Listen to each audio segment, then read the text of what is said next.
Please avoid using Bluetooth devices, as they may impair your sound quality. Unless you are taking the floor to intervene, please make sure you press the mute button, which is located in the lower left corner of the Zoom application. Failing to do so may cause echo or feedback for other participants. For meetings where there is interpretation, if you are listening to an interpretation channel and you wish to take the floor, it is essential to select off on the Zoom interpreting function before doing so. Once you are finished, you can switch back to the interpretation channel. Should you have a prepared text of your speech or any written notes, please send it to the following address: documents.interpret@oecd.org. Should you encounter technical difficulties, you may use the Zoom chat function to contact the meeting host or co-host, or send an email to the following address: conference.support@oecd.org. Thank you for your attention and cooperation. Good afternoon, everybody, and good day to everybody online. Sorry? What? You want me to go to the stage?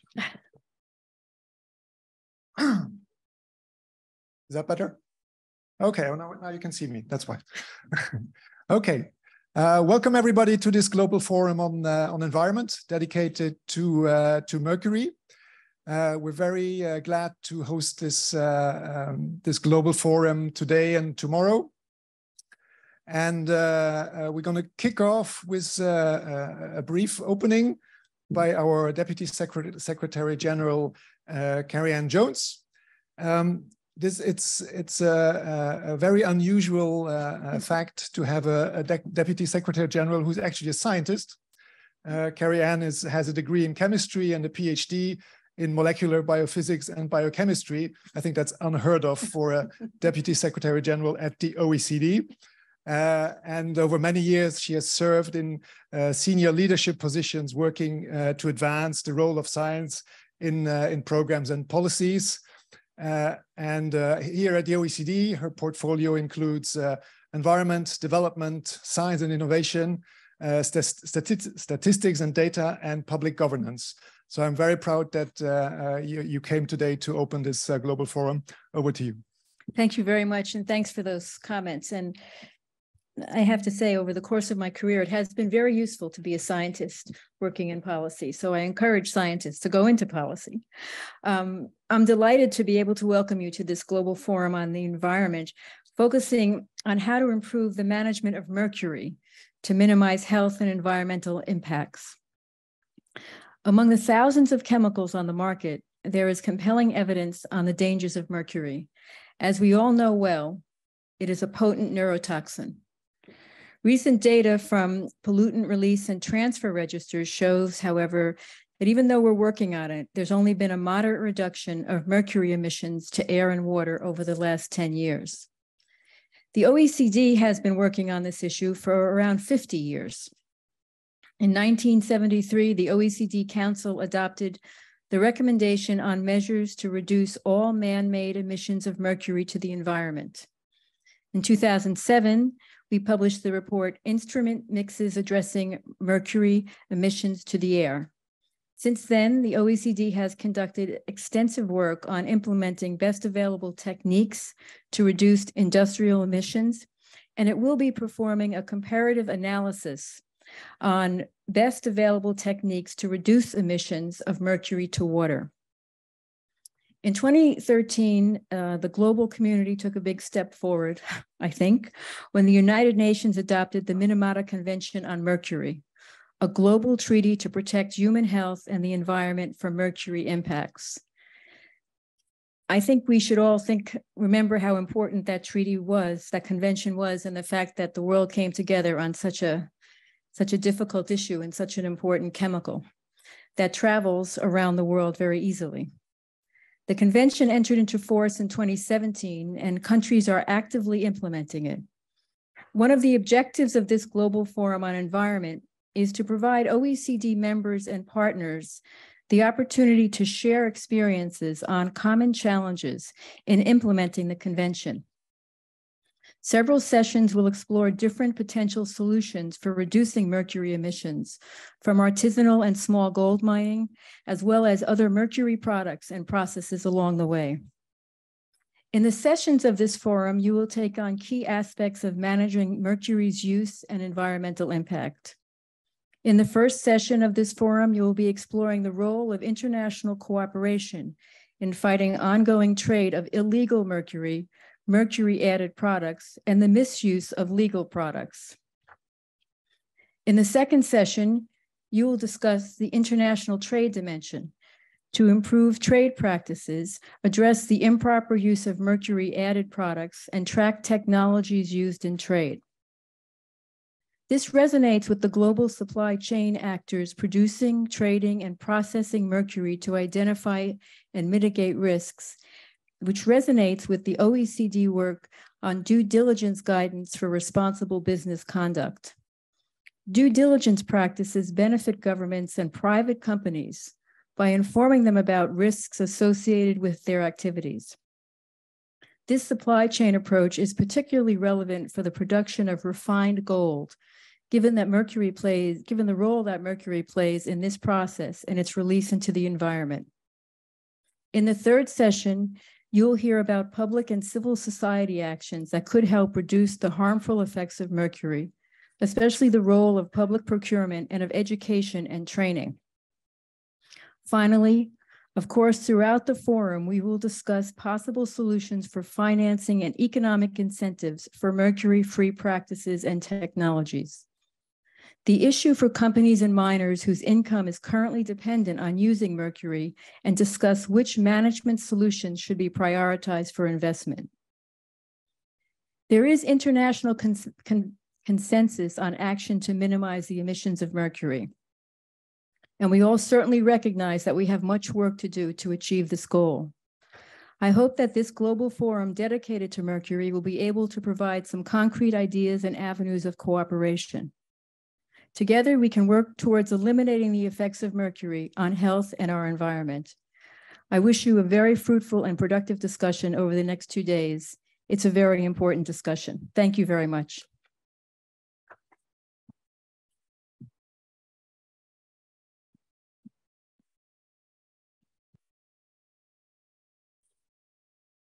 All right. Thank you very much, Kerri-Ann, for this opening. We're now moving into session 1. We have a number of keynote speeches. We were supposed to start with Jacqueline Alvarez, the head of the UNEP Chemicals and Health Branch. Unfortunately, she had to decline at the last minute. But we're very fortunate to have Ken Davis from UNEP here today, who will jump in for her and make her presentation. Ken is a policy expert specializing in the role of science in shaping multilateral cooperation on the environment. And before joining UNEP, he was actually part of the US delegation negotiating the Minamata Convention on Mercury. So he knows all about it. So over to you, Ken.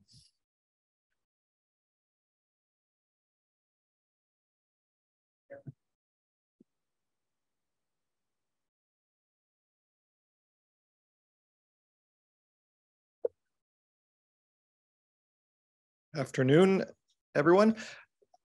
How will I adjust these, advance the slides? If you clicker. There's the clicker. Sorry. Thank you, excuse me. So thanks for the introduction, Bob. My name is Ken Davis with UNEP's Chemicals and Health Branch. And as we heard, I'm giving this presentation on behalf of Jacqueline Alvarez, the chief of the Chemicals and Health Branch, who sends her regrets and was called away for an urgent affair at the last minute. But it's my pleasure to address this forum and to deliver this presentation for her. Let's see if this works. So I know that most all of you here in the room and watching remotely have deep knowledge of mercury, but I do want to spend just a moment setting the scene since I'm the first keynote speaking spot. And I'll set the scene and also talk about some recent data that we are working on at UNEP together with our partners from Minamata initial assessments, from artisanal and small-scale gold mining national action plans. I'll talk a little bit about the work of the Global Mercury Partnership, which will hold its Partnership Advisory Group meeting actually right after this meeting in Paris. And then I'll talk about our views on some of the biggest challenges and priorities going forward. So we know mercury is a persistent, bioaccumulative, and toxic element that poses significant risk to human health and the environment.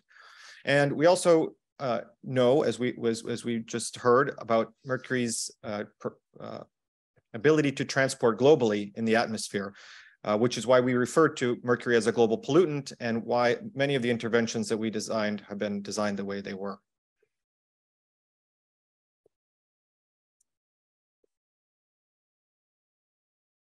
Mercury's impact on human health is well known, but there is much left to understand about exposure pathways, dose-response relationships, and other details.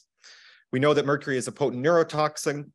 It also harms the heart, kidneys, and other body systems, and we're learning more and more about these impacts. Of course, children and fetuses are particularly at risk due to the neurotoxic effects.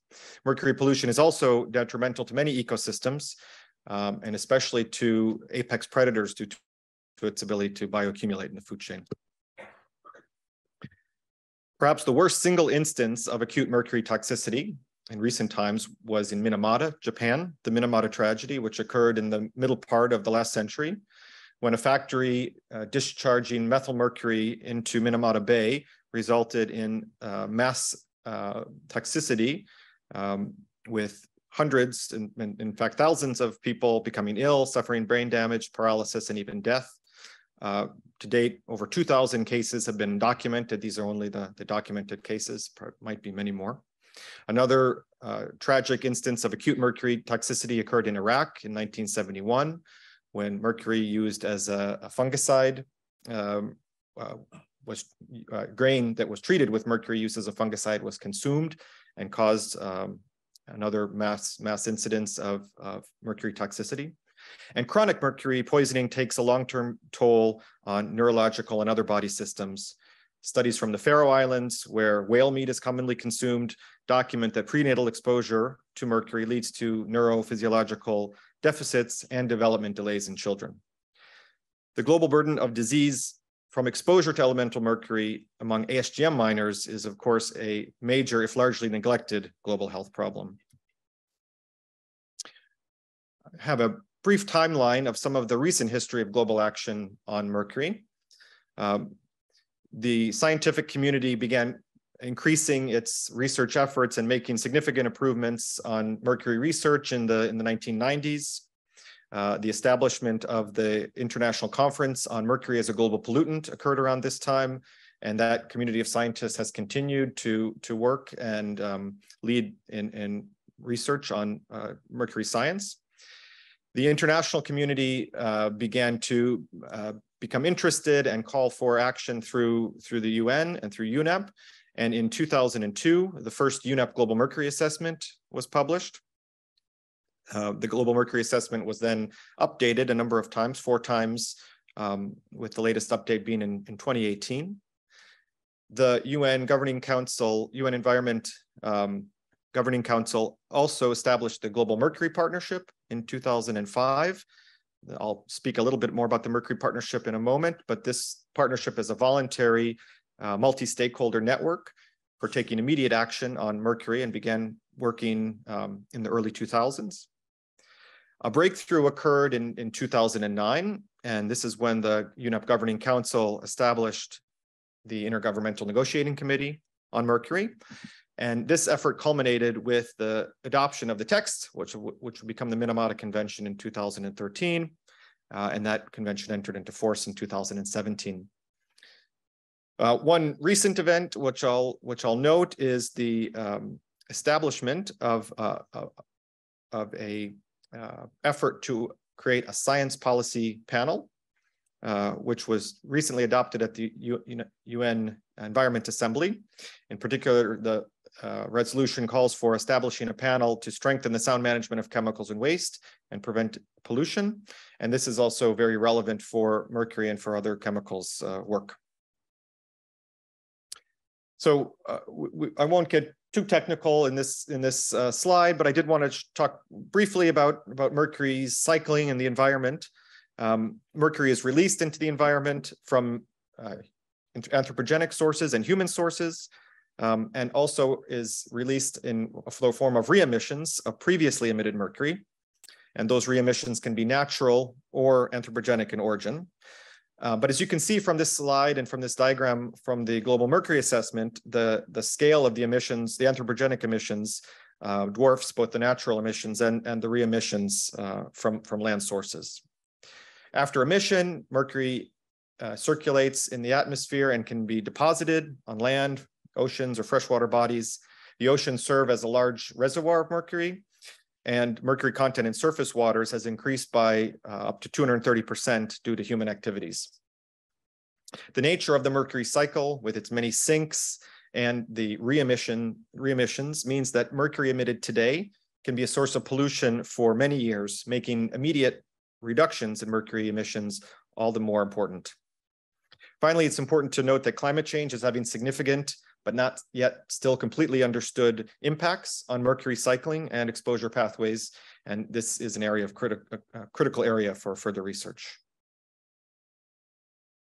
I want to just talk a little bit about mercury emissions. And I have a slide here showing the results of the latest global mercury assessment in 2018.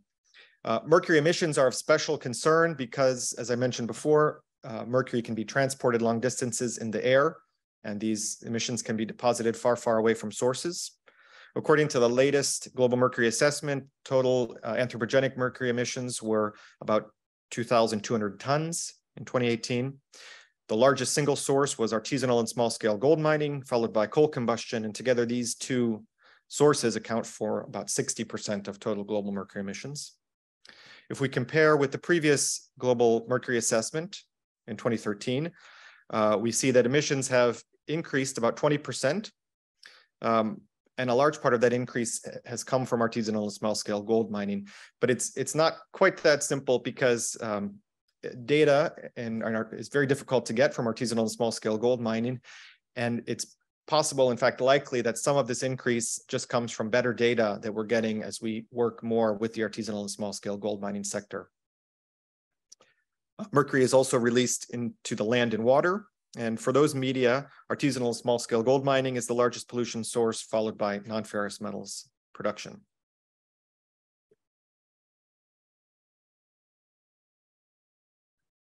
This slide shows a schematic of global mercury supply and demand. So now we're moving on to look at the intentional use of mercury in products and processes.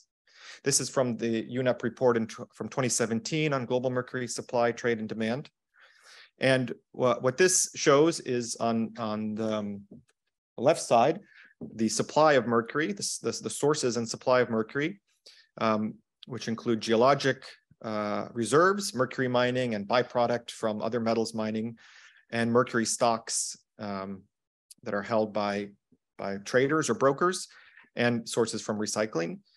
These make up the mercury supply, and in this assessment, the total mercury supply was estimated to be around 4,000 tons per year. We think this is similar to what it is today. That mercury supply went into about 3 equally distributed demand sources: artisanal and small-scale gold mining, mercury use in products and processes, and mercury-added products and mercury processes using mercury, excuse me.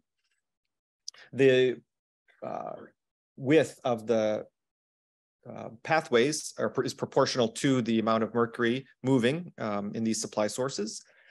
And as you can see, artisanal small-scale gold mining, almost all of that mercury moves right into the sink, which is labeled environment. So this is pollution.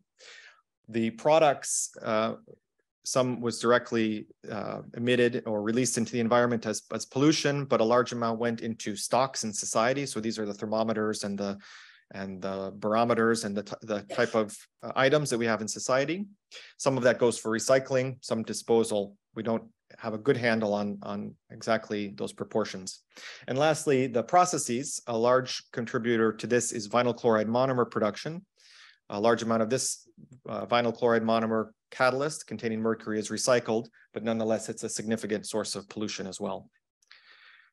So in addition to the need for better data, this diagram also illustrates the importance of sound management of mercury waste in order to decrease the releases into the environment. Basically, we need to move mercury from this environment bubble into the sound management of waste bubble.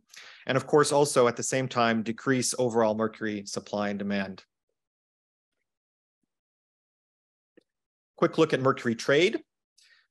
This diagram comes from the Chatham House Resource Trade Earth platform. This is the most current data from 2020 that they have on the platform, and the data is derived from the UN Comtrade database. This gives us our best look at the global pathways of mercury trade. We know that Comtrade data is not perfect. There are errors and reporting issues, but it's the best way that we have to see the global pathways of trade. Trade pathways have been changing a lot over the last decade, as some countries have instituted export bans, new primary mercury mines have opened and closed, and demand has shifted. And we can see a few recent trends in this slide here. For example, large flows of mercury into Bolivia, probably related to artisanal and small-scale mining, and the prominence of the United Arab Emirates as a trade hub. Over time, mercury trade is decreasing. You can see on the graph on the right side, the total mercury trade decreased from about 4,000 tons in the early 2000s to less than 1,000 tons in 2020. But this doesn't tell the whole story. Illegal and unreported trade, especially for the artisanal and small-scale gold mining sector, has almost certainly increased during this period. And several speakers in this forum over the next few days will address this important issue. So we have some new and interesting data that are coming in from some of the enabling activities that parties to the Minamata Convention are undertaking. The first is from Minamata Initial Assessments. These are enabling activities funded by the Global Environment Facility that assist countries to ratify and implement the Minamata Convention. So far, more than 70 countries have completed their mercury inventory assessments, and we have compiled the mercury inventories, which are done using the UNEP Mercury Inventory Toolkit. So each country that does a mercury Minamata initial assessment will do an inventory using the Mercury Inventory Toolkit. And we can aggregate these and start to get some interesting patterns about where mercury inputs and releases are going to. The slide that you see is a dashboard that we have on our website and shows the data from these 70 or 80 countries that have submitted their MIAs to date. It's really meant to explore, so you can explore this dashboard later, but a few interesting observations. One is that you can see the big orange, I realize that's hard to see, the big orange blocks there in the tree map show mercury inputs from metals mining. And so from aggregating these first mercury inventory toolkits from the first 70 countries, we see that metals mining is a largest source of mercury inputs into the systems in these countries. But a lot of this, a great amount of this is from waste rock and tailings, and these large amounts of mercury aren't necessarily mobile in the environment, depending on the conditions of the placement and disposal. So we're going to learn a lot more from Minamata initial assessments as those are completed, but we're also looking closely at the national action plans on artisanal and small-scale gold mining that parties of the Minamata Convention are required to do if they determine that they have more than insignificant ASGM in their territory.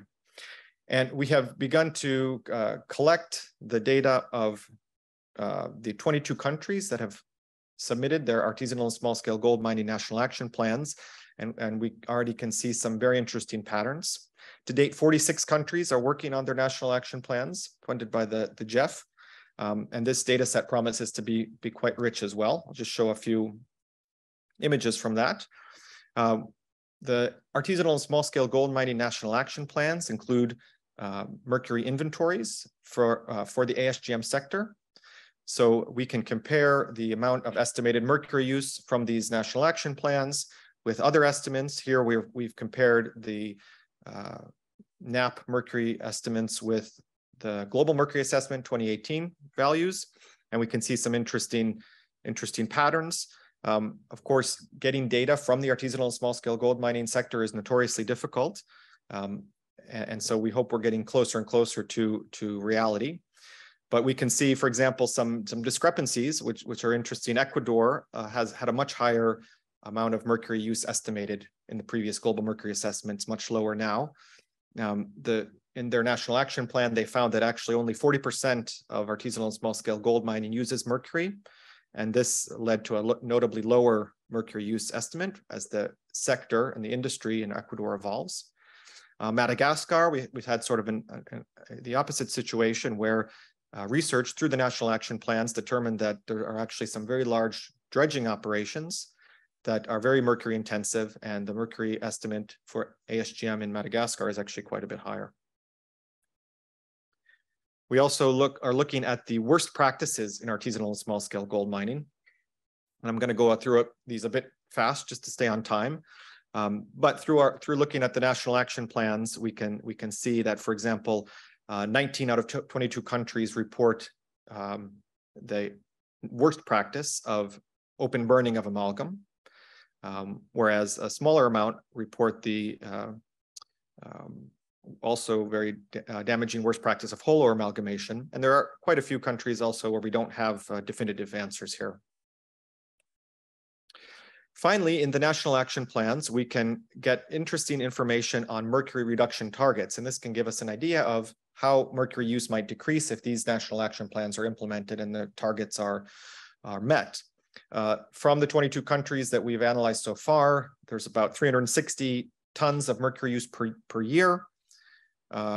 Looking at the targets in these national action plans by 2025, the countries aim to reduce this by about a third. And then by 2030, almost 250 tons of mercury, or 70%, is planned as far as the targets to be reduced.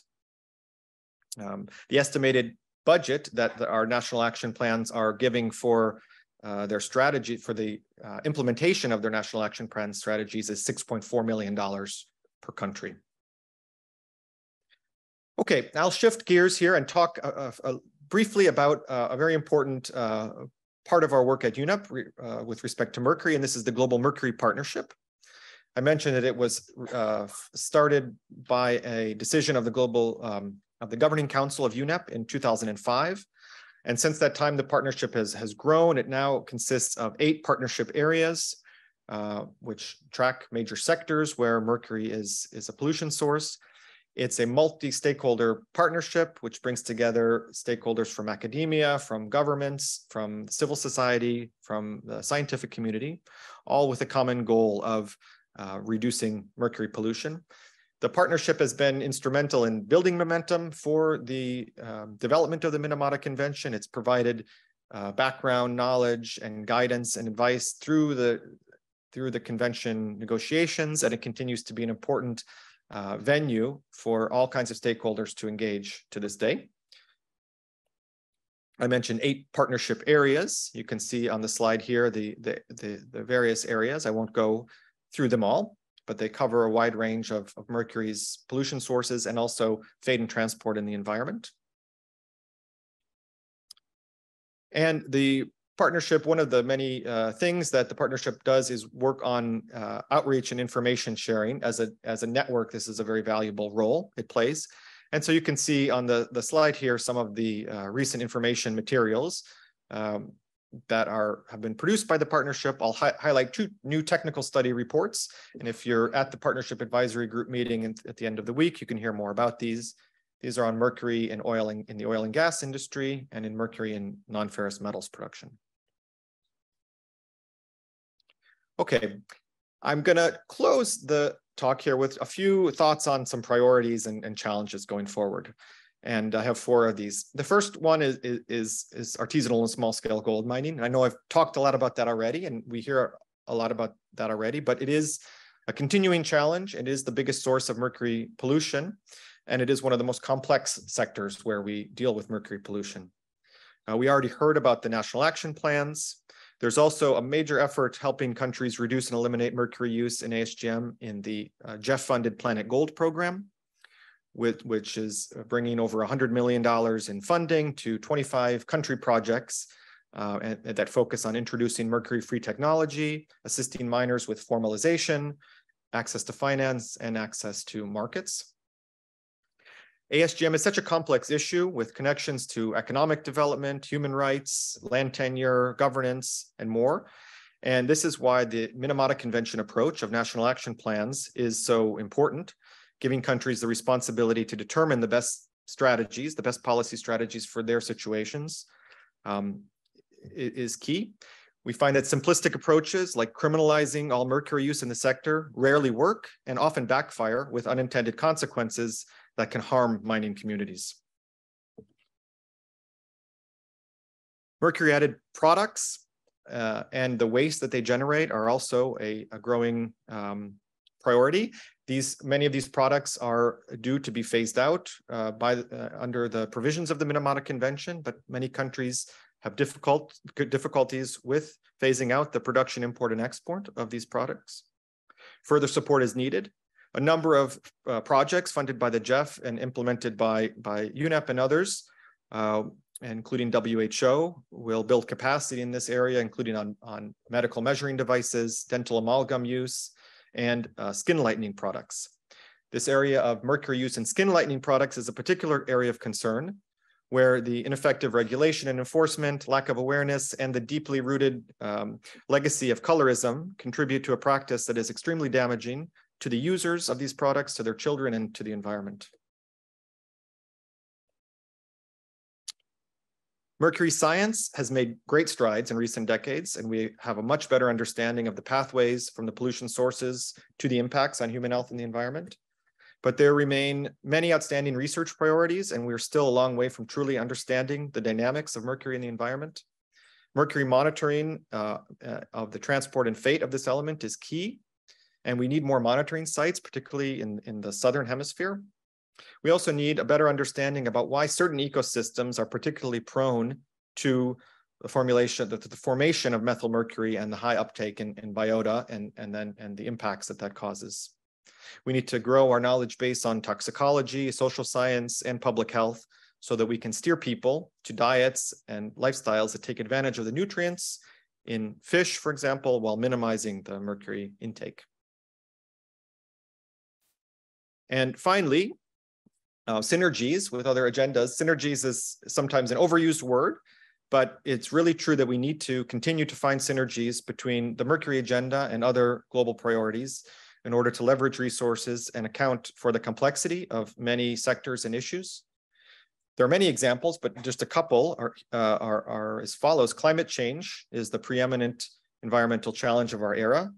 And as I mentioned before, climate change is profoundly impacting the fate and transport of mercury in the environment, and also its impacts. We need to work together with climate scientists and other scientific communities to better understand this and understand the implications for human health and the environment.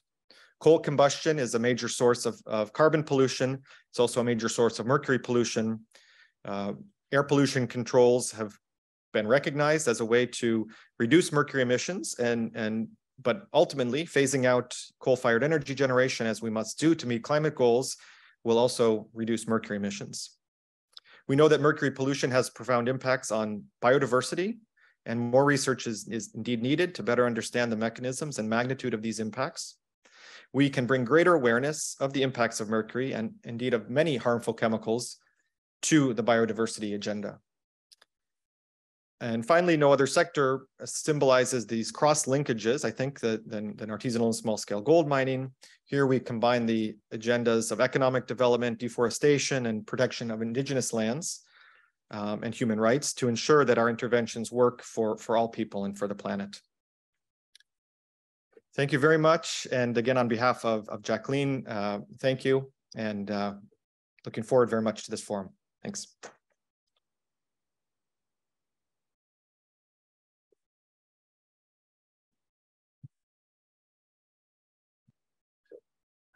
Thank you, Ken, for this in-depth overview of the sources of mercury and the challenges which still lie ahead in trying to address the issues of mercury. We're now moving on to our second keynote speaker, which will be by Marcos Orellana, the United Nations Special Rapporteur on Toxics and Human Rights, who is going to make his intervention online. Marcos is a law professor and who has lectured in various law schools, including George Washington, Melbourne, Pretoria, Geneva, and Guadalajara.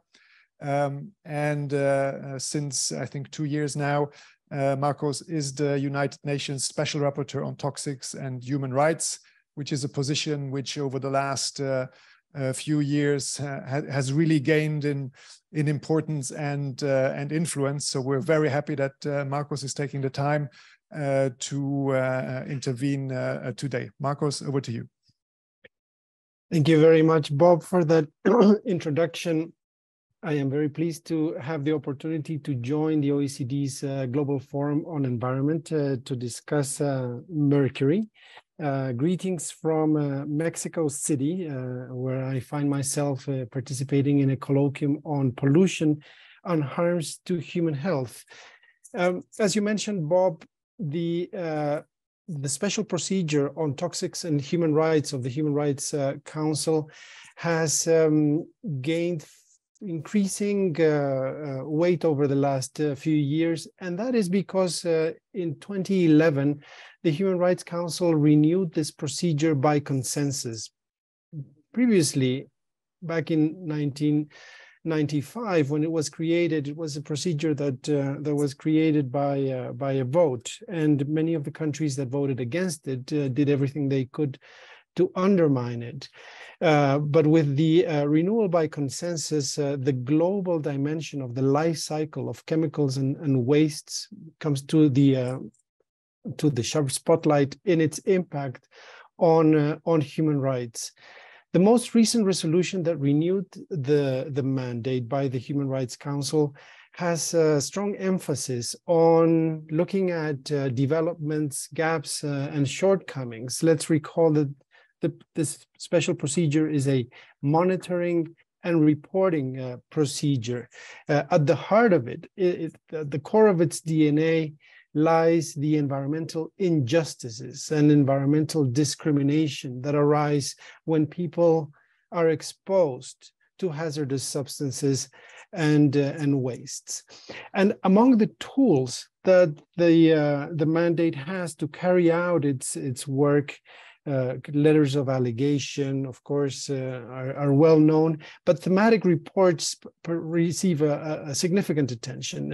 My last thematic report to the Human Rights Council, I presented in September of this year, focused precisely on the issue of mercury and small-scale gold mining for reasons that Ken already put out on the table. We're confronting a very serious global problem that when it comes to artisanal and small-scale mining, instead of reducing, it is increasing. I take note of the nuance that part of this may be in relation to better data.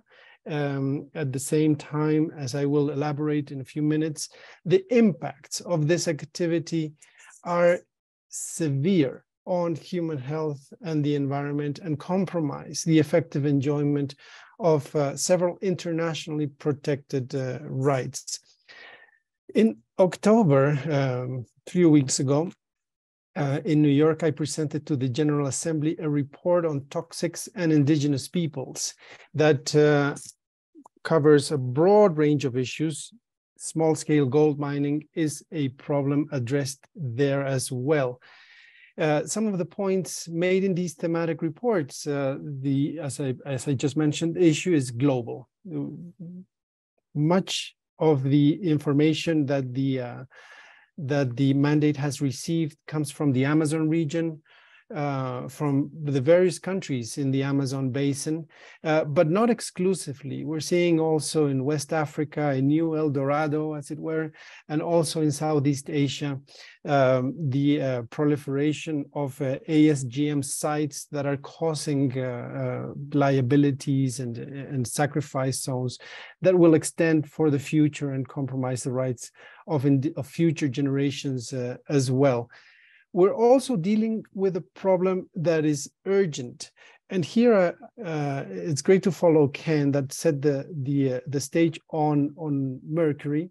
Let's recall and emphasize once again, we're dealing with a very hazardous, toxic metal contaminant that persists in the environment, so it cannot be wished away, that bioaccumulates in the food chain and thus has the potential to have great impacts on people as well as the environment. And an issue that is serious, the impacts on human rights that I'll get to in a moment speak for themselves. Again, referring to Ken's point about how ASGM is the largest emitter of mercury in the world, and it is increasing. Hundreds of tons, thousands of tons, 2,058 tons by most recent estimates, as the figures were mentioned, 37% of the total.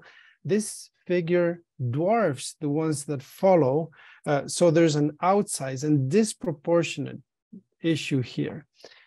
Some of the impacts that need to be kept in mind: exposure can be detrimental to human health. That's the kidneys, the heart, ataxia, other diseases. The mercury that crosses the placenta has specific serious impacts on the unborn fetus. And that causes not only human health issues, but also disabilities. There's also the issue of deforestation and the loss of biodiversity. These are two dimensions in global policy making that we're not also discovering today. With the Conference of the Parties of the UN Framework Convention on Climate Change taking place as we speak in Egypt, the triple crisis of climate change, biodiversity loss, and pollution has been increasingly referred to by the High Commissioner for Human Rights, by the UN Secretary General, by the head of the UN Environment Program. And one of the implications here is that in order to solve one problem, we cannot make another. We cannot solve climate change by further toxifying the planet. So the need for integrated solutions. I mentioned this because it is, by analogy, also relevant to mercury. There are no silver bullets. There need to be a mix of policy measures that work, and I'll come back to that in a minute. So what specific human rights and how are they impacted? In the development of the thematic report that I mentioned, that I presented to the Human Rights Council earlier this year, part of the process involves calling for inputs and also having consultations. In the report that I presented to the General Assembly, there were side events and consultations with the indigenous movement as well in various parts of the world to get a sense of what was going globally.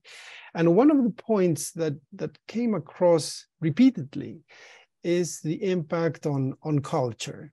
We've been talking about health and of course that's serious, life, of course that's serious, but culture perhaps is going unnoticed. Several peoples spoke how they were having trouble, difficulty passing on oral traditions into the younger generations because the younger children, they didn't learn as the older generations used to.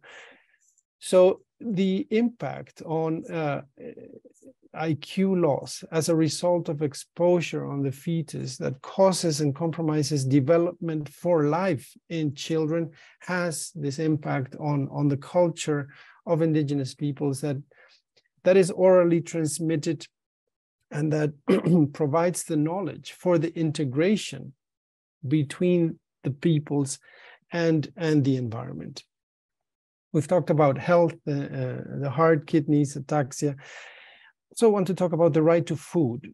In the consultations, there were several testimonies of people from Pacific Islands that spoke about how they are located thousands of kilometers away from any mining sites, and yet they find mercury in their bodies.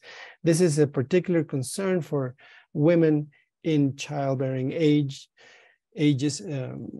Also heard testimonies of indigenous peoples that are reliant on fish and the rivers. This is not uncommon, but what is perhaps unique is that some peoples consider themselves water people, and they don't have territories or land. They fully rely on the rivers. And when those rivers bring and carry contaminated fish with mercury, then their whole cultural ecosystem begins to be compromised in ways that is incompatible with the guarantees of international human rights. And of course, another right is the right to a healthy environment. A clean, healthy, and sustainable environment has been recognized at the global level for the first time last year by the Human Rights Council, this year by the General Assembly.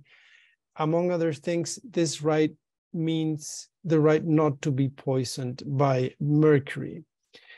Among other things, and among other impacts, the mercury has disproportionate burdens on people in vulnerable situations. And in the first line are the miners themselves, many of which lack information and awareness about the impacts of mercury. In the research and investigation, in the testimonies received, I heard once and again the disinformation campaigns on mercury, and so the ongoing challenge of increasing awareness in the miners that carry out this activity. I have spoken about indigenous peoples downstream of rivers. The environmental injustices here are ostensible. Also mentioned about women in childbearing age, the impacts on women and the impacts on the fetus, and impacts on children who by their body mass are more sensitive to the exposure of hazardous substances generally. And when it comes to mercury specifically, the impacts on IQ loss and other neurodevelopmental issues can compromise their abilities for life. So these speak about environmental injustices. These speak about environmental discrimination, and those are issues that the mandate is tackling on, confronting squarely. So in the face of this situation, the report also looks at responses. And I mentioned earlier, no silver bullets, but rather a mix of measures. There are national, multilateral, and multilateral levels. There's demand and supply dimensions.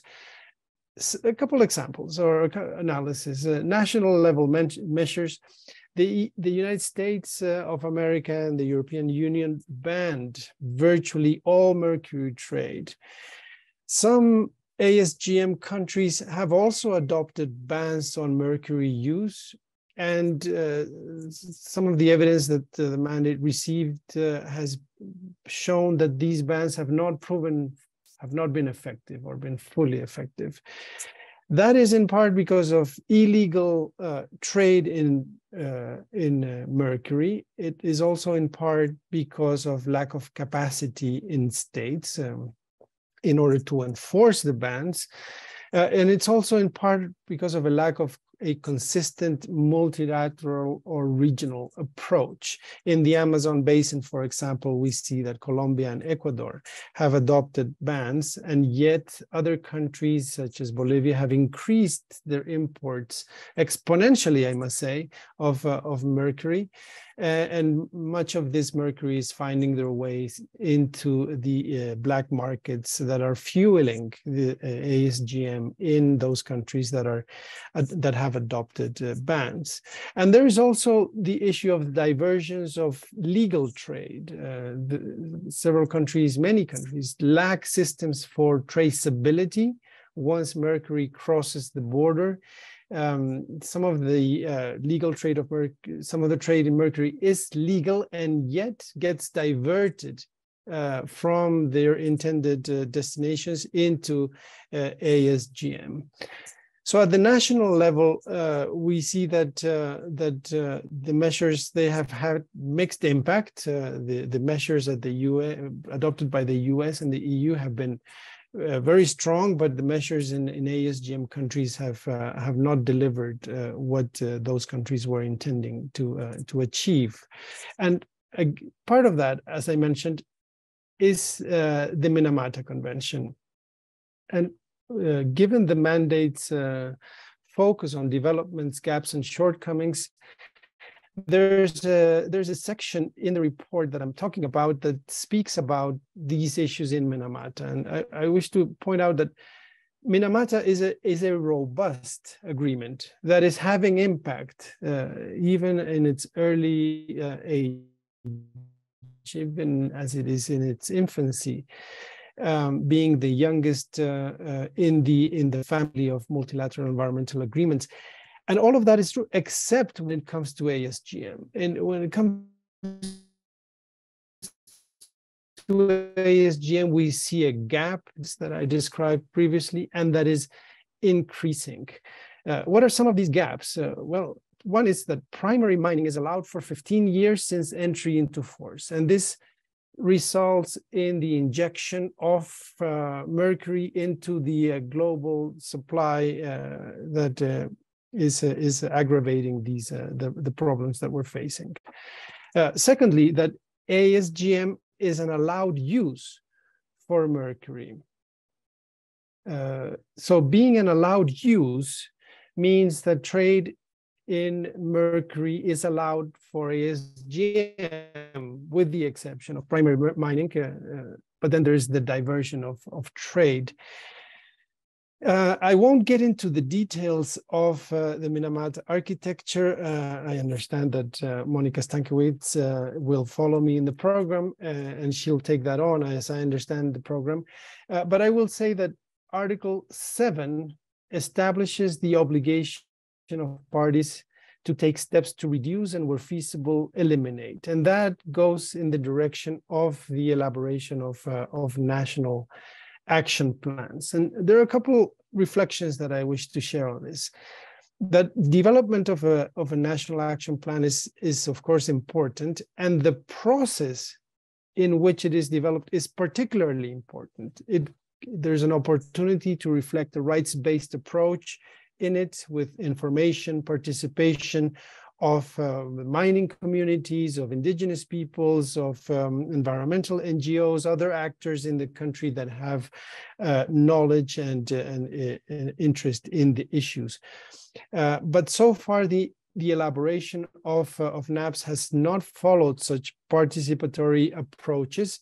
And so there's a distance between the tool and reality. It's one thing to elaborate a plan, it's another whole different thing between to implement it. So that's one thing I reflect on.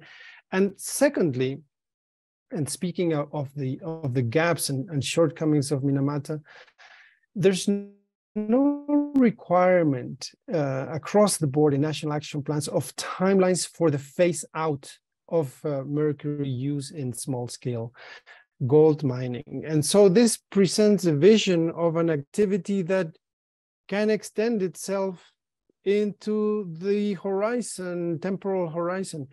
Now, that is not the situation, I would argue, that we need to be in, not the place we want to be in. We want to have a tool that helps visualize a timeline whereby there will be actions and transformation in technology that will allow for the better recovery of the gold in the ore without the impacts of mercury. So that's a bird's eye view on Minamata for the sake of time. I also wish to speak about supply and demand, because the impacts of ASGM are being held and felt in the countries where the mining is practiced, and these are mainly developing countries. But the demand for the gold is coming from elsewhere, and that's what's driving the problems. And so the jewelry sectors, the electronic sectors, the financial speculation, there are certain instruments, mostly voluntary, that are not working very well in dealing with the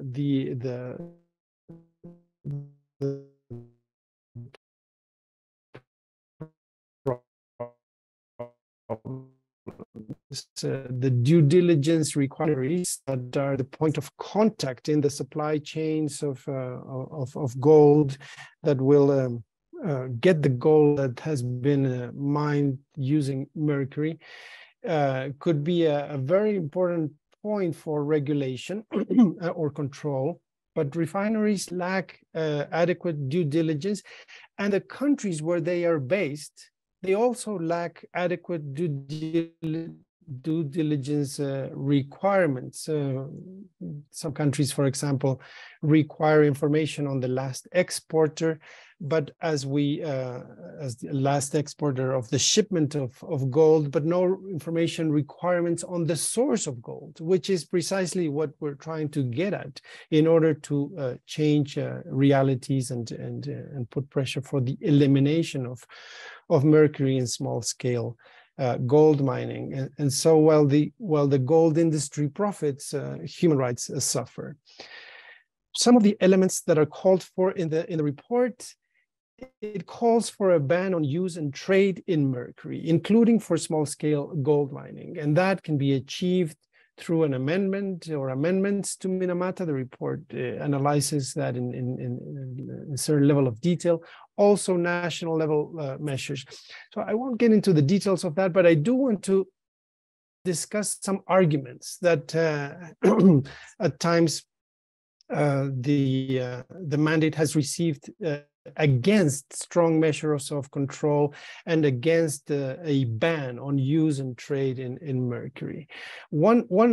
Sometimes these arguments come from vested interests. So there are projects that are dependent on existing patterns, and so there's that. But looking at some of the arguments, one is that miners have a right to work, and that is, of course, an element of or can be linked to the right to an adequate standard of living, which is protected and recognized in international human rights law. But the right to an adequate standard of living does not allow anyone to contaminate others in procuring an income. So this is a point that is that needs to be highlighted, that miners have a right to work, but they don't have a right to contaminate others. A second argument is that that miners live in poverty and do not have other economic alternatives. Now, this argument emphasizes the important role of international cooperation in channeling resources, technology, and know-how where it is needed for technological transformation. It also highlights the importance of governmental measures in just transition. Just transition was born out of the climate space to support those workers that are employed in industries that may need to be phased out in order to deal with the climate emergency. But as experience is showing, just transition, excuse me, is relevant not only for climate change, but across the board in environmental issues. And it puts into sharp focus the role of the state in supporting the transition from polluting activities towards non-polluting activities. So that's one consideration. Another is that poverty is itself a denial of human rights, and it does not justify other human rights violations, such as those that I've described earlier, including the right to a healthy environment. In addition, this kind of argument would justify a whole range of abhorrent activities that are banned and proscribed because they offend the conscience of humanity, basic values in society, despite that many that incur in them live in poverty. A third argument that is often mentioned in various ways is that a ban can be counterproductive because it can make engaging with informal miners or ASGM miners more difficult since they are pushed to illegality.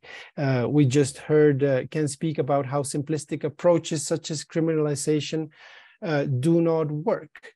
Well, several answers to that here is that there are lessons to be drawn from illegal logging, from illegal mining, from poachers of wildlife, and from other forms of environmental crime. I think there can be no doubt that the release of mercury by small-scale mining to the environment is a form of the environmental crime and should be regarded as such. If somebody in any jurisdiction, if some person walks with mercury and dumps it to their drinking reservoirs of a city, that will be regarded as a crime. But if a miner dumps mercury into the waters upon which indigenous peoples depend, that is not a crime. That is structural racism, and that needs to be confronted. Certain activities are subject to criminal penalties because they offend basic standards of morality and human dignity. I'm running out of time, or I've already run out of time, so let me very briefly conclude pointing out that the release of mercury results in environmental injustices and human rights abuses and violations. And the promise of no more Minamatas is not being realized in the Amazon. It is not being realized in West Africa. It is not being realized in Southeast Asia. Instead of reductions, mercury in small-scale mining has continued to grow, and this is in part because of the gaps and shortcomings of Minamata that needs to be closed. Minamata should be amended. ASGM should no longer be allowed use for mercury. And the OECD should ensure that its members' demand for gold does not contribute to human rights abuses in the global South. Thank you very much for your attention.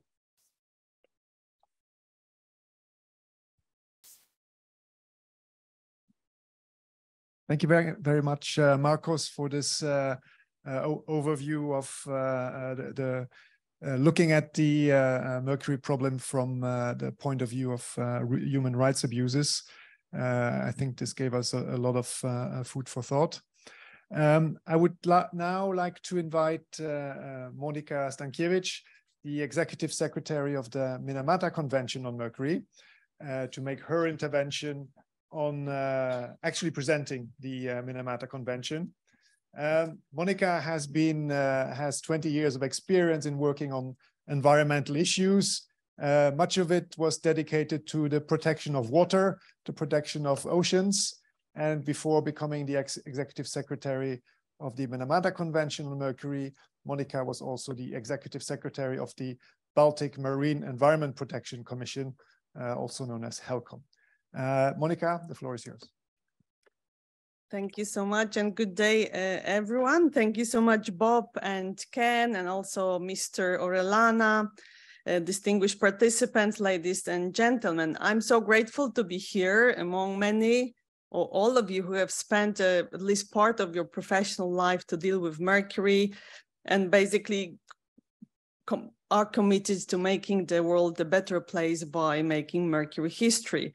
Thank you to OECD and OECD leadership, including Deputy Director Kumi Kitamori and of course Bob, for organizing this conference and offering a two-day program that addresses a variety of issues that are pertinent to all aspects of the Minamata Convention.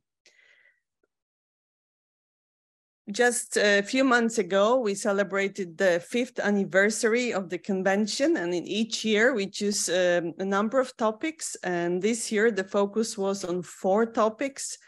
One is on science and scientific cooperation, including with external partners. I believe many of you will be or are aware that there was the 15th International Conference on Mercury as a Global Pollutant held in July 2022 under the theme Reducing Mercury Emissions to Achieve a Greener World. I was impressed with the quality of the science and scientific reviews that are produced in support of the implementation of the convention through this global network.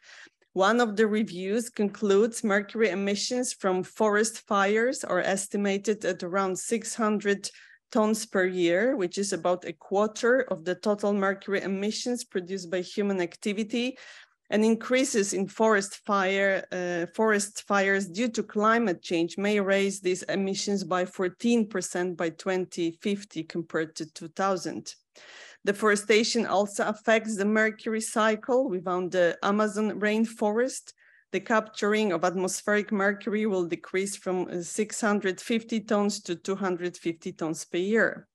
Scientific evidence on the ecological impact of mercury used to be limited to polar regions, but there were a couple of presentations at the conference on field studies in developing countries in which researchers found evidence of high mercury concentrations in the blood of wild birds around ASGM sites. So this striking evidence makes me, and I believe everyone, to recognize even more the strong linkages that Ken has also showed clearly, and this is between mercury and climate change and mercury and biodiversity, and thus also strong linkages between policies to address this. The second topic we wanted to call attention to is gender. Minamata Convention pays specific attention to the needs of vulnerable populations, especially women and children, who are at the highest health risk when exposed to mercury. How we act to translate this to action will determine our ability to bring tangible outcomes for those who need them the most. I would like to take this opportunity and thank those parties and stakeholders who nominated representatives to participate in the upcoming online consultation on the development of a gender action plan for Minamata Convention. That is, these consultations are organized by the Secretariat, and the draft action plan will be put forward to the next conference of the parties. The third topic is on a specific international program. It's a part of the convention financial mechanism. I will come back to this later in my presentation. And lastly, Secretariat released a new information package on the key steps of becoming a party to the Minamata Convention, its financial obligations and benefits, including in terms of technical and financial assistance, as a part of a larger effort to encourage more countries to join the convention. Just recently, Turkey has ratified the Minamata Convention, becoming 138th party. So thank you, Turkey, for taking this important step. And I would like to invite other countries, I don't know whether there are such at this conference, to become new parties to the convention, perhaps before our next conference of the parties next year on 20th October to 3rd November. And to do so, countries will have to deposit the instrument of their ratification with Convention Depository, the UN Secretary General, by 1st of August 2023. As I'm talking or referring to the Conference of the Parties, let me again express my great appreciation to Indonesia, our host country, and previous president, Rosa Ratnavati, for hosting COP4 in Bali last March. And to all parties and observers who, despite very uncertain COVID situation and travel restrictions at that time, came to Bali to negotiate in person. At COP4, a new president was elected, Ms. Claudia Dumitru from Romania, and I'm so glad she is with us today at this conference. I have a very brief reflection on the convention itself. I'm pretty sure you know it much better than I do. This is a slide which we, the Secretariat, very often use and gives an idea what the convention is about, that there are control measures that are designed to limit the amount of mercury in circulation, reduce the use of mercury, and reduce the emissions and releases of mercury. And then there are also supporting measures which also provide important functions.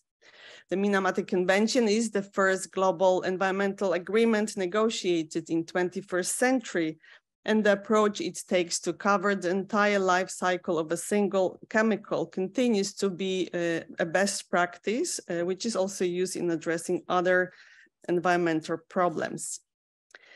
Let me show you a few slides about reporting, national reporting that is required by parties under Article 21 of the Convention. According to that article, parties have to report on the measures they have taken to implement the Convention, on the effectiveness of such measures and possible challenges in meeting the objectives of the Convention. And it's my pleasure to give you an update on the current status of reporting performance by parties to the Minamata Convention of the first full national reports that were due by end of 2021. Here, the bar at the top gives you an overview of the current reporting rate, the total number of parties required to report in the first full reporting round, how many parties have submitted their reports so far, and how many parties submitted by deadline end of 2021. Of the 123 parties that were party in the first full reporting period, 87 submitted their reports by deadline, while additional 26 submitted their reports as of early November. So in total, this represents 92% reporting rate for the first full national reporting. 31 out of 32 parties from Africa submitted their reports, 23 out of 30 for Asia Pacific, 14 out of 15 for Eastern Europe, 23 out of 24 for GRULAC, and 22 out of 22 from Western Europe and other groups. And there are 10 parties that are still to submit their reports. And this is a quite remarkable starting point for the convention to have such an excellent reporting rate. We did make an effort in secretariats to organize webinars, reach out to countries, develop also reporting guidance and electronic reporting tool, but most of all, it reflects commitment of parties. All the reports are available on the convention website. And these results are still being analyzed and being used most of all by Implementation Compliance Committee, who had their meeting in September and will also meet in March next year, and naturally also are to be presented to the conference of the parties. And why this is significant, of course, parties do self-reporting, but all this information is quite comprehensive. It's available publicly. So parties, of course, whatever they submit, they have to stand for that information. And this is also the single most comprehensive source of information under the convention that is official information. So it will make, there will be a number of purposes of it. Here, because of a time limitation, let me reflect on three issues that are covered by the reporting. First of all, and this has been chosen also because of the deadlines that either has just passed or are upcoming. One is on mercury-added products, then again, National Action Plan for SGM, building on the two previous presentations, and mercury emissions. You might be aware, Article 4 of the Convention provides that parties shall not allow, by taking appropriate measures, the manufacture, import, and export of mercury-added products listed in Annex A by the phase-out date, which is 2020 for the products currently listed. Therefore, for this reporting period, all the parties were expected to respond yes to the question on this specific provision, unless they have registered exemption. The reporting results showed that most parties, 77 of them, responded that they are taking appropriate measures per Article 4. More than half of the parties have already established regulations, yet 30 parties responded that they are not. Some of these parties described the challenges they were facing, such as need to gather more data on mercury-added products, Minamata initial assessment still underway, or regulatory framework is still under development. After the 2020 deadlines, parties started to step up their collective efforts, and at COP4 this year amended Annex A to include 8 additional product categories with a phase-out deadline of 2025. Parties also agreed to consider the phase-out dates of another 4 product categories at the upcoming COP. And this showed that the parties are eager for the convention to be a living text which evolves to meet the evolving needs. Now about ISGM NAPs or ISGM obligations, we are comparing the reports on that we receive as a secretariat from parties notifying of more than insignificant artisanal small-scale gold mining, also NAPs to address ISGMs and measures taken to reduce and eliminate mercury use in ISGM through NAPs. And I would like to basically say that we are very, very grateful to UNEP, to the work that Ken presented and making dashboards on NAPs and Minamata initial assessments, including issues such as reduction targets. And this is really useful to go deeper into the issue.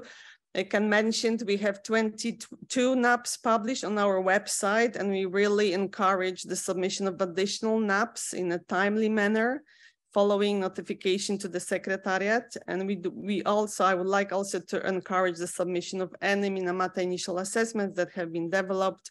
There are over 70 on the website, but we know there are more. It's important to keep in mind that the convention requires implementation of the NAPs and not just its development, and also that the parties have to review the national action plans periodically. And these reviews will be very interesting, and I encourage interested partners to work with ASGM countries to undertake the reviews. It's also important to bear in mind that challenges related to illegal trade in mercury play a big role in the challenges noted by parties.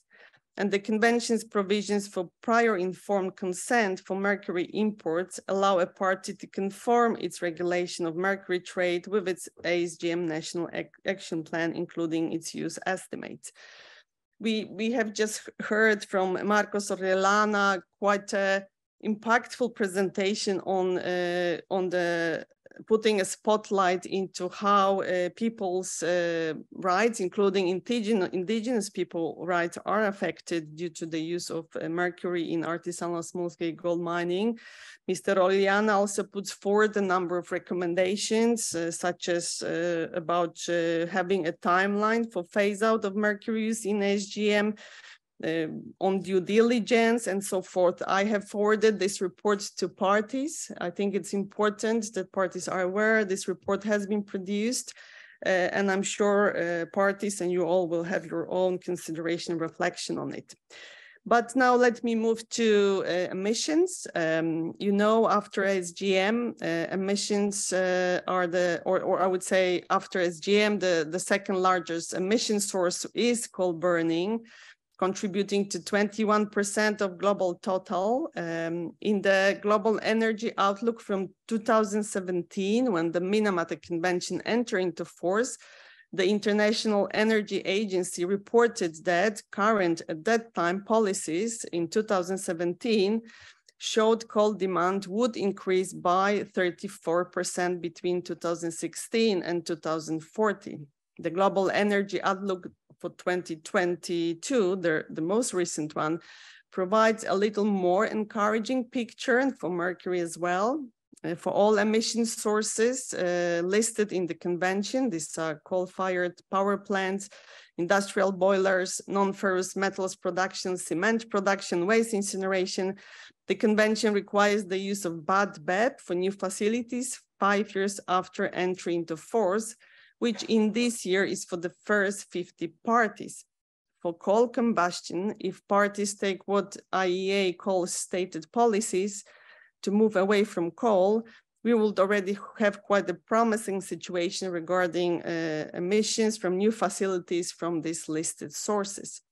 The convention obligation on existing facilities starts 10 years after the entry into force, so parties need to make sure the existing power plants and industrial boilers control mercury emissions before they retire. After coal combustion, non-ferrous metal production emits 15% of the global total. Metals such as copper and zinc are part of critical minerals for clean energy transition, but also a source of mercury emission deriving from the mercury contained in the ore.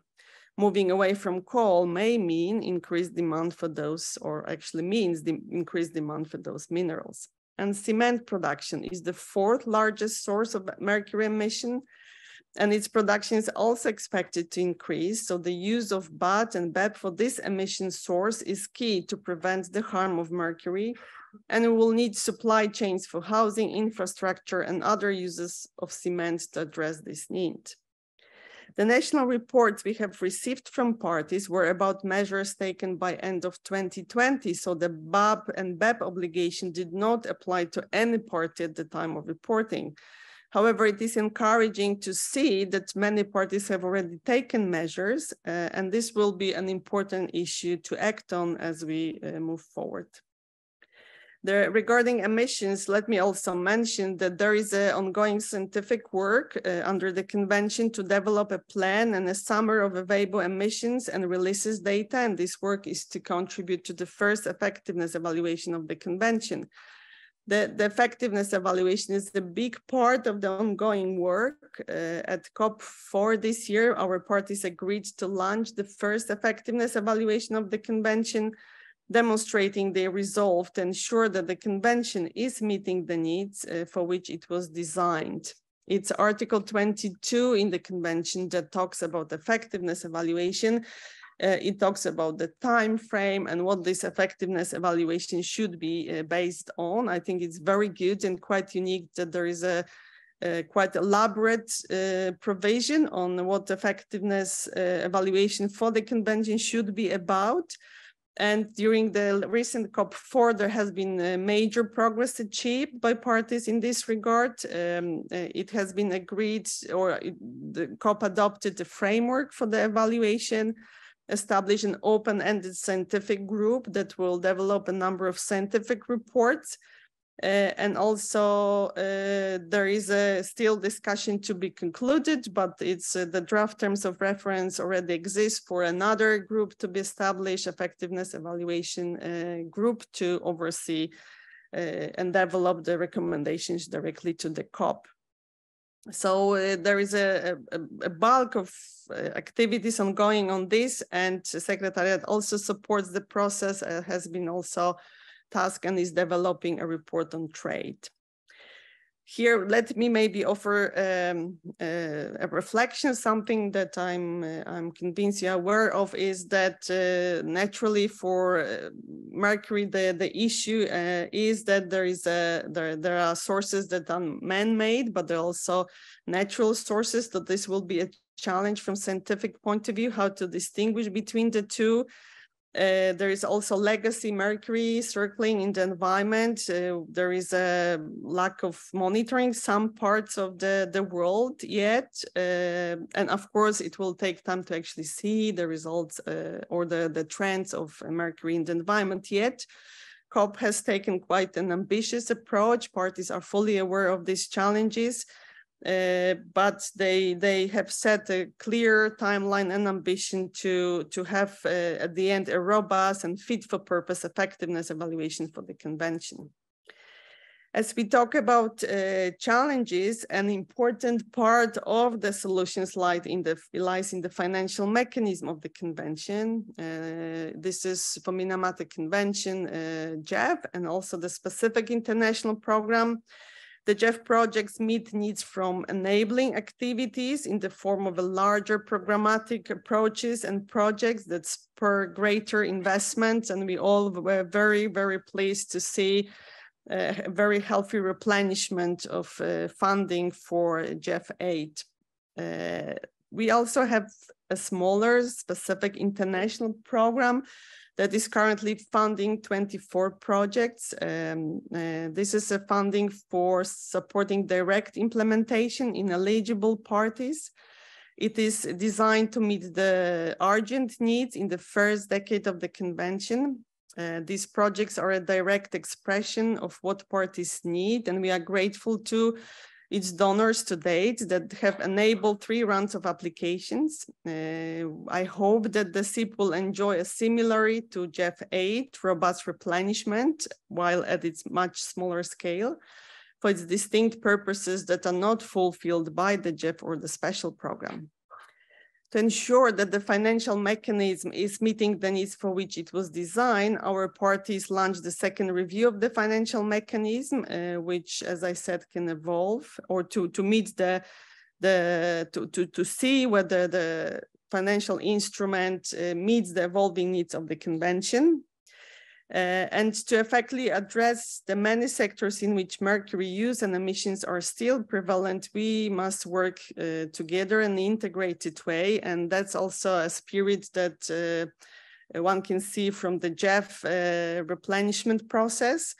And here I would like also to conclude with what I have started about integration with other policies. And because of these close linkages with climate change, with biodiversity, there is a space for designing these policies in a mutual supportive way. And we from the Secretariat would be ready to help as much as we can to help this integration to be greater in the future. This concludes my presentation for today. I have still a video to show. So Bob, perhaps you can still wait for 3 minutes. It's a video we produced to show how great our specific international program is. So I would like to invite you all to watch this video with me. And I would like to maybe I will move to the next slide and would like to ask colleagues to help to put it on. Thank you so much.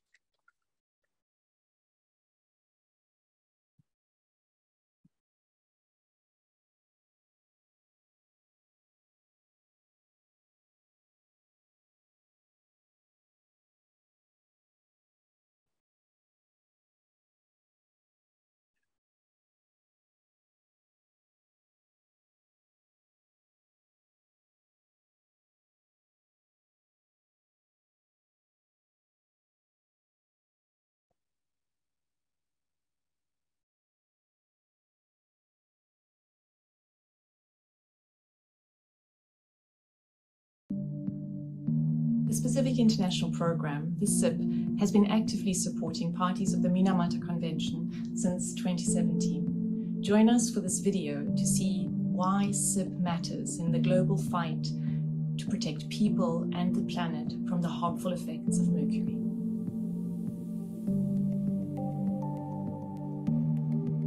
Mercury is a toxic pollutant that even in small doses can have a devastating impact on human health and the environment. It is still in broad use in everyday life, and it's emitted to the atmosphere and released to soil and water. In order to protect the world from its harmful effects, 5 years ago, the international community brought the vision of the Minamata Convention on Mercury to life, and with it, the Specific International Program, or SIP. One of the 2 components of the convention's financial mechanism, the SIP provides direct capacity building and technical assistance support to projects designed and implemented by developing country parties and parties with economies in transition. 24 projects around the world, tailored specifically to the needs that our parties identify, have already been supported through 3 rounds of applications.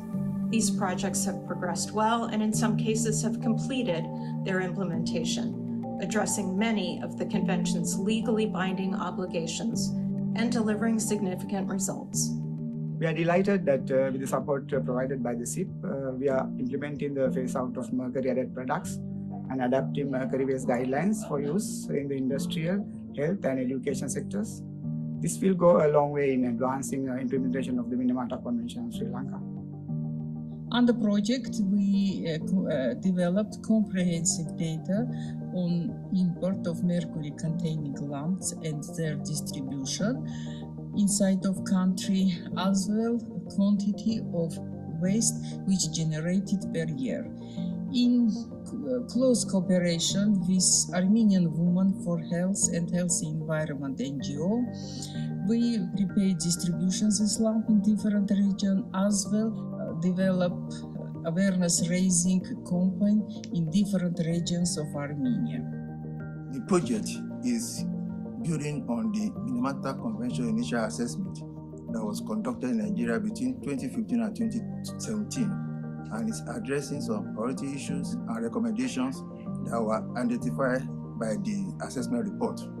The project aims at developing national strategy for mercury management, including specific sectorial action plans, establishment of mercury management information system, and sensitization of institutional stakeholders on issues that are needed for sound management of mercury and waste in Nigeria. With funding provided through the SIP, we've established the Caribbean Region Mercury Monitoring Network and have analyzed numerous samples of biota, products, and environmental samples. The data collected specific to our region have allowed us to inform not just the public, but also policymakers to ensure that we establish measures that are specific to our region as it relates to mercury risk. As Secretariat, we are very happy to see the progress through the projects under implementation at the ground and the direct help that the program can be making to parties to implement their legal obligations.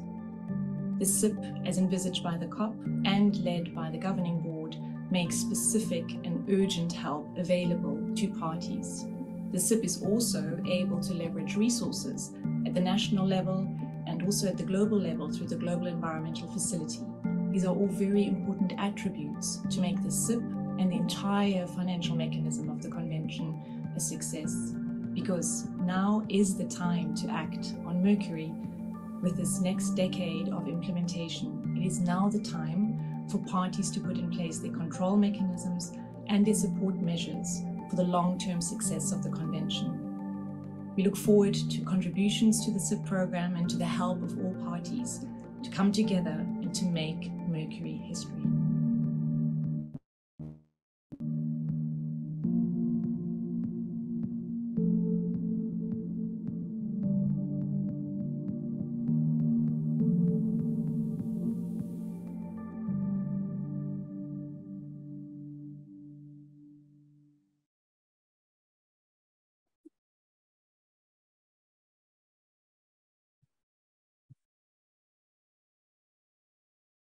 All right. Thank you very much, Monika, for telling us where you are with the implementation of the Minamata Convention and for the very nice video. That concludes our first session of keynote speeches. We're now having a coffee break and we reconvene at the top of the hour to start our panel sessions. And the first panel session will be about fighting of illegal mercury. So enjoy your coffee break and be back here in 25 minutes.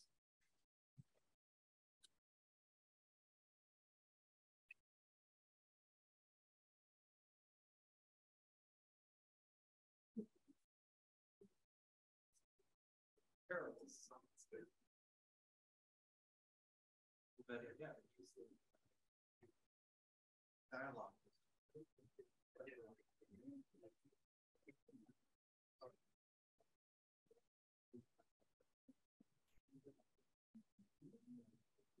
Yeah. think there's honestly most in common now.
You made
the point about responsibility.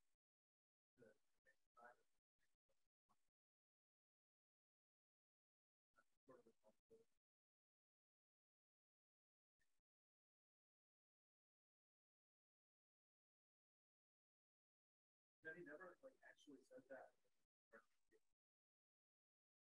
in the report itself. In the report, or even the past, we never actually like brought it home.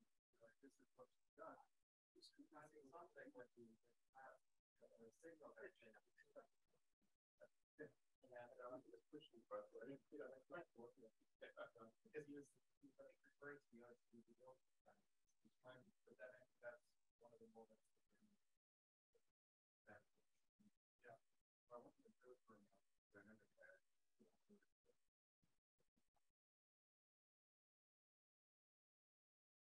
Well, I don't think she's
yeah, great. Yeah, yeah, yeah.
Hello.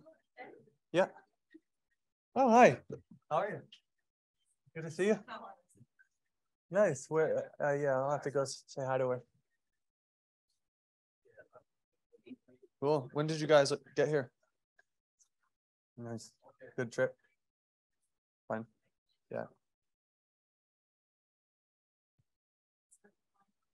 Yeah. Well, yeah. I came from. I was in Mauritius before this. That's a long time. I didn't camp. It was like 24 hours. So it's terrible.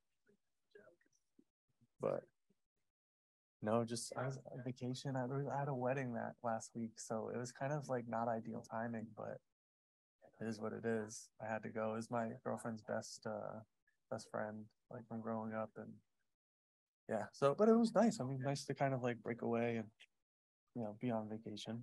But now like coming back to responsibility right away was sort of a shock. Yeah, exactly.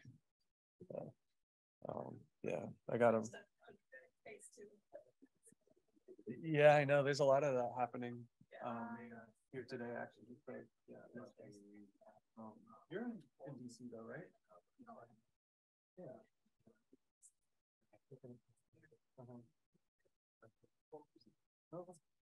Okay. Where? I saw like in last month. Yeah, the West Coast in California.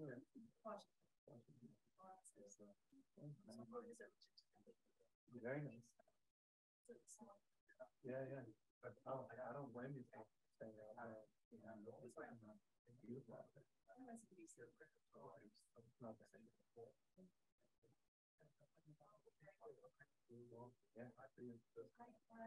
Yeah.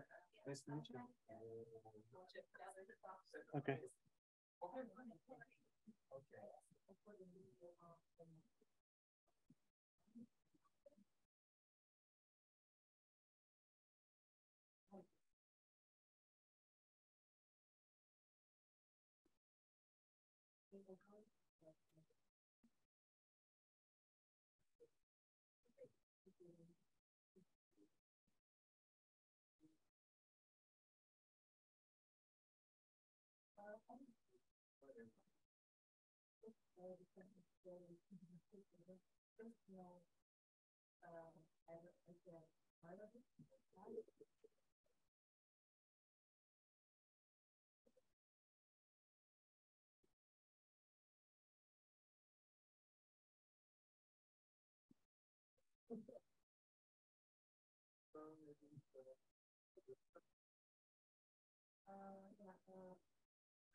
to address some of the questions from the keynote. So he will come up here.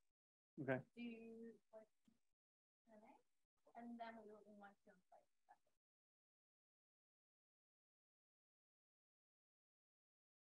I just want to look up.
I think it is time to start this next session.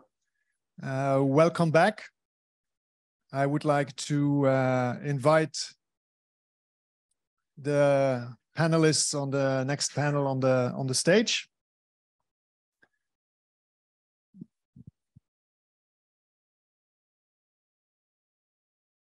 So this panel is about the role of cooperation in fighting ongoing trade of illegal mercury and mercury-added products and the misuse of legal products.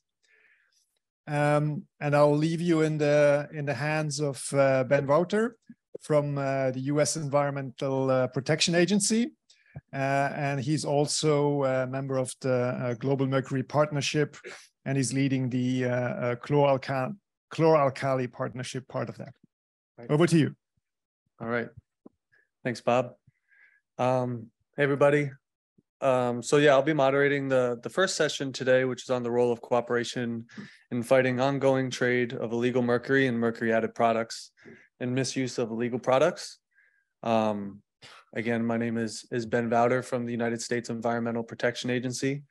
Our speakers today are Hakuri Agustina from the Ministry of Environment and Forestry of the Republic of Indonesia, who is joining us here in person. Thank you.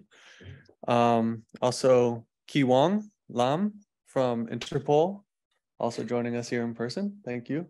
And online, we should have Jerome Stucki from UNIDO, who will be joining us virtually. This will be a 45-minute session, 10 minutes per speaker and 15 minutes for panel discussion afterwards. The discussion question kind of covering the session will be, what is the role of regional and bilateral cooperation in identifying illegal products and in law enforcement?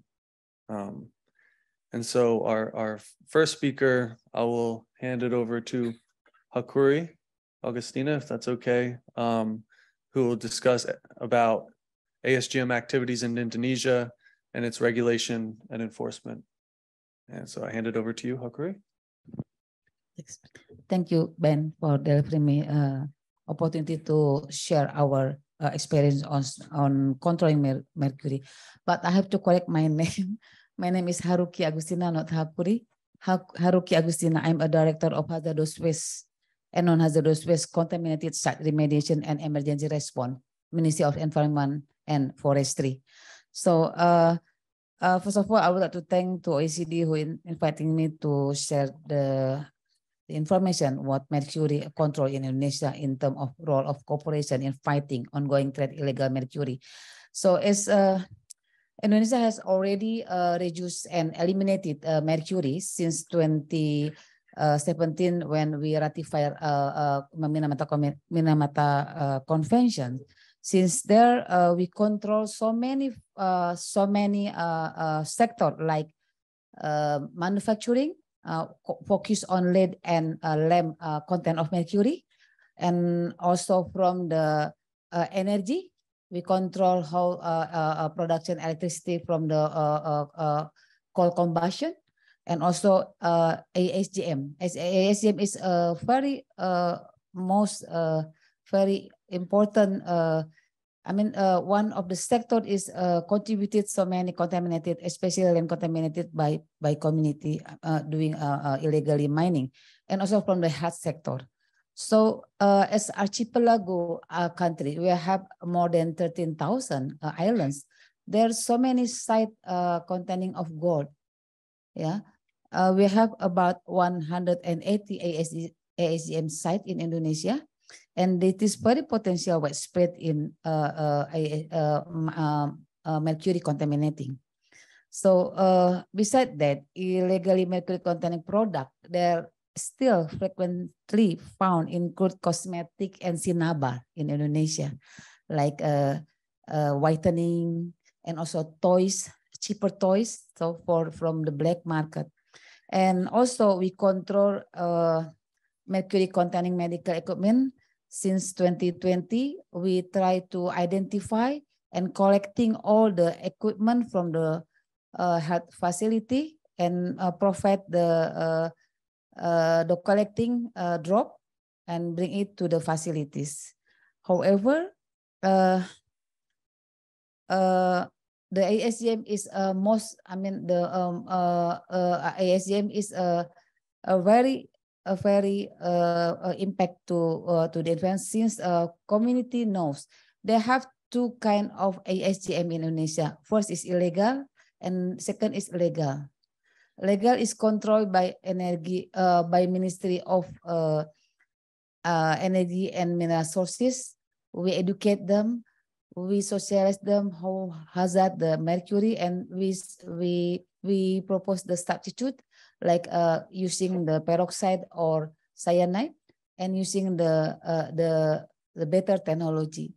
But however, the illegal SGM is still happening around Indonesia. So talking about export-import mercury in Indonesia, import and export mercury is a ban. And we control, we provide the regulation and updating the regulation. We have new regulation in year 2020 to regulate the prohibition of mercury containing medical equipment, such as dental amalgam and mercury. And others tools like also thermometer. So we collect all the data and collect them, the used tool from the health sector, and now still ongoing, even the program is running very slow, especially from the remote area.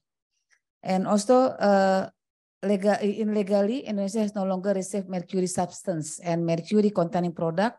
However, as I said before, illegal trade may still occur in Indonesia. So for mercury export, actually under the Basel Convention, is not allowed from developed country to developed country, but from developed countries, developed country can. Like Indonesia send the mercury waste to Japan for treating, and also to sometime to UK, but most coming 2 years it will be banned. Yeah. So to send the waste containing mercury to abroad, so we're using notification system like G2G to get the permit to send the waste mercury. So about talking about the policy and regulation, we have a ratification of Minamata Convention, and we have National Action Plan of mercury reduction and elimination, and we have a target for mercury reduction.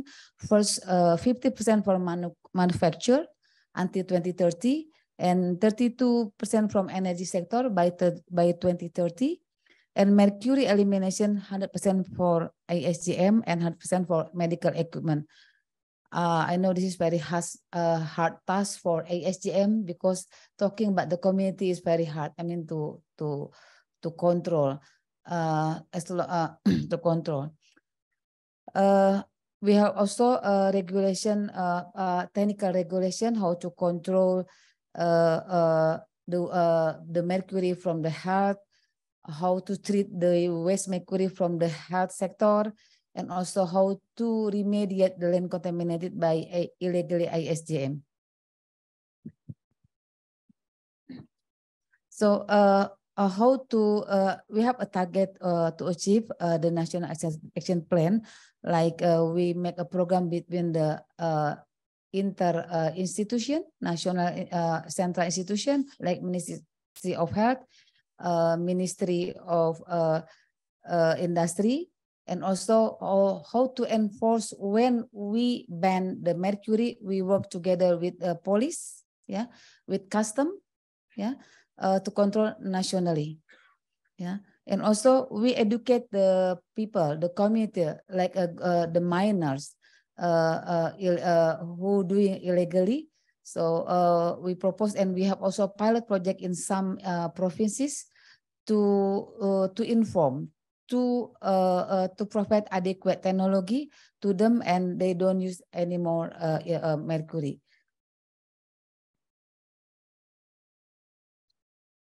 So beside that, there's, as I said before, there is land contaminated by mercury from the illegally mining. So government put on budget to remediate, to clean it up, the mercury, the method using a landfill. Yeah, we do dig and fill and landfill the land contaminated by mercury. It is very expensive, but we make a priority, like national priority, to do the remediation in land contaminated. So how is the achievement and law enforcement doing in Indonesia?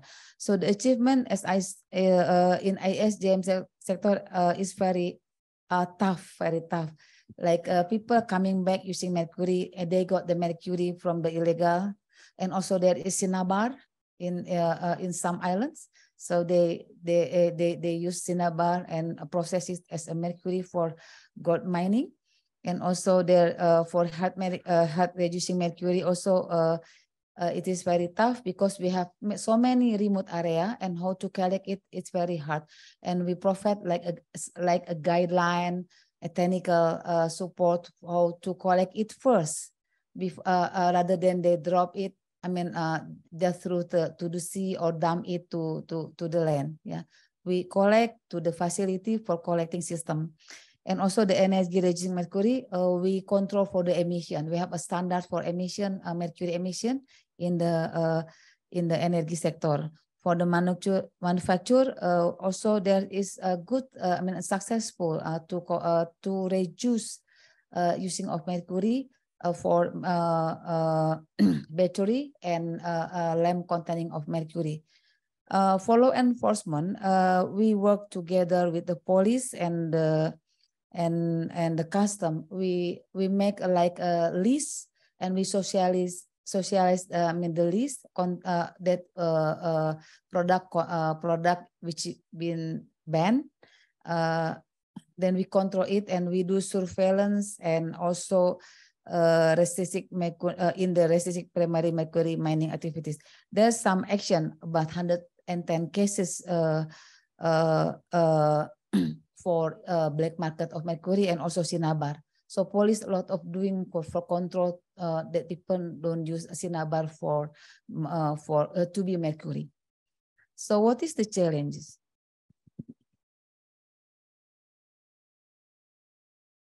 So what is the challenges to fight illegally of mercury used in Indonesia? Firstly, is lack of technology for mercury waste treatment in Indonesia. It can only process through the landfilling or exporting. Meanwhile, the exportation will be banned in coming 2 years. Secondly, is capacity building in technology alternative for mercury waste management. It is very important. We have, as I said to you, we have a 9 project in Indonesia to provide the proper technology. And also, this is the most important thing, is raising public awareness in hazardous waste. And also, in the last is intensive coordination and collaboration between police, custom, maybe Interpol, yeah, for supervision and law enforcement on illegally mercury trade. Yeah, through regional and international cooperation in the fact that the illegal waste trade is listed in top of global business crime and also law enforcement for illegal ISCM. So in terms of bilateral cooperation, we have worked joint cooperation with USA, US EPA for Indonesia and USA. We have a program on making a guideline for how to remediate then contaminated, and also how to make like socialization and also technical guideline for handling the mercury. I think that's all my presentation will be reached to you. Thank you. Great, thank you. I think what we'll do is move on to the next speaker, Chi-wang, and we'll talk a little bit about Interpol's experience with their Operation Pangea, and maybe a little bit about Interpol's work on illegal mining and the use of mercury. But for now, I'll hand it over to you to explain more about that. And after all of our speakers have finished talking, I'll come back at the end and ask a few questions, or better to open it up to the audience. So if you all are writing down questions, keep them for the end, and then we can direct those toward our speakers. Chi-wang? Yeah, thank you very much. So I'm conscious of the time, and I don't want everyone have a blue Monday as blue as here. So I will try to accelerate my speech. So hi everyone, and also good day for those participate remotely. So my name is Chi-wang LAM. I'm a seconded officer from Hong Kong Custom and now working in Interpol. So may I ask a question before I start my coverage on our work on mercury? Have anyone of you heard about Interpol? Right. Oh, that's good. That's really great. So Interpol is International Criminal Police Organization. So we have 195 member countries, and our headquarters in Lyon. So for me, I based in Lyon, and we also have we also have office in Singapore and also other regional bureaus in American and also African regions. So so today, thank you very much for OECD for inviting Interpol to join this event. And I'm now representing Interpol Illicit Markets Subdirectorate. And in this subdirectorate, we have two programs. One is Illicit Goods and Global Health Program, which I sit in Interpol. I'm the operation coordinator focusing on IP-related crime and also health-related crime. And in Illicit Markets Subdirectorate, we also have another program called Environmental Security. So both this program, we touch on mercury-related illicit activities. So if I may, I start from my program, IGGH, Illicit Goods and Global Health Program. So why we need Interpol? Actually, Interpol, we have 195 member countries, and we are not enforcement body. We are not an investigative body also, because I know from some movies or films, you may think there are some people from Interpol, they jump out from nowhere and then to arrest some guys, send them to the court. Actually, we have Red Notice. I think you heard about this name maybe from Netflix. You know, but we have Red Notice to chase after the bad guys, or especially the wanted person. And but for us, we don't do any undercover activities. So we connect our member countries, we support their activities in fighting crimes, and how we support them. Actually, in each of our member country, there is a National Central Bureau. For example, in US, we have NCB Washington. In Indonesia, we have NCB Jakarta. And in China, we have NCB Beijing. So in each of the National Central Bureau, we call it NCB, we have a secured communication channel, which we call I-24/7.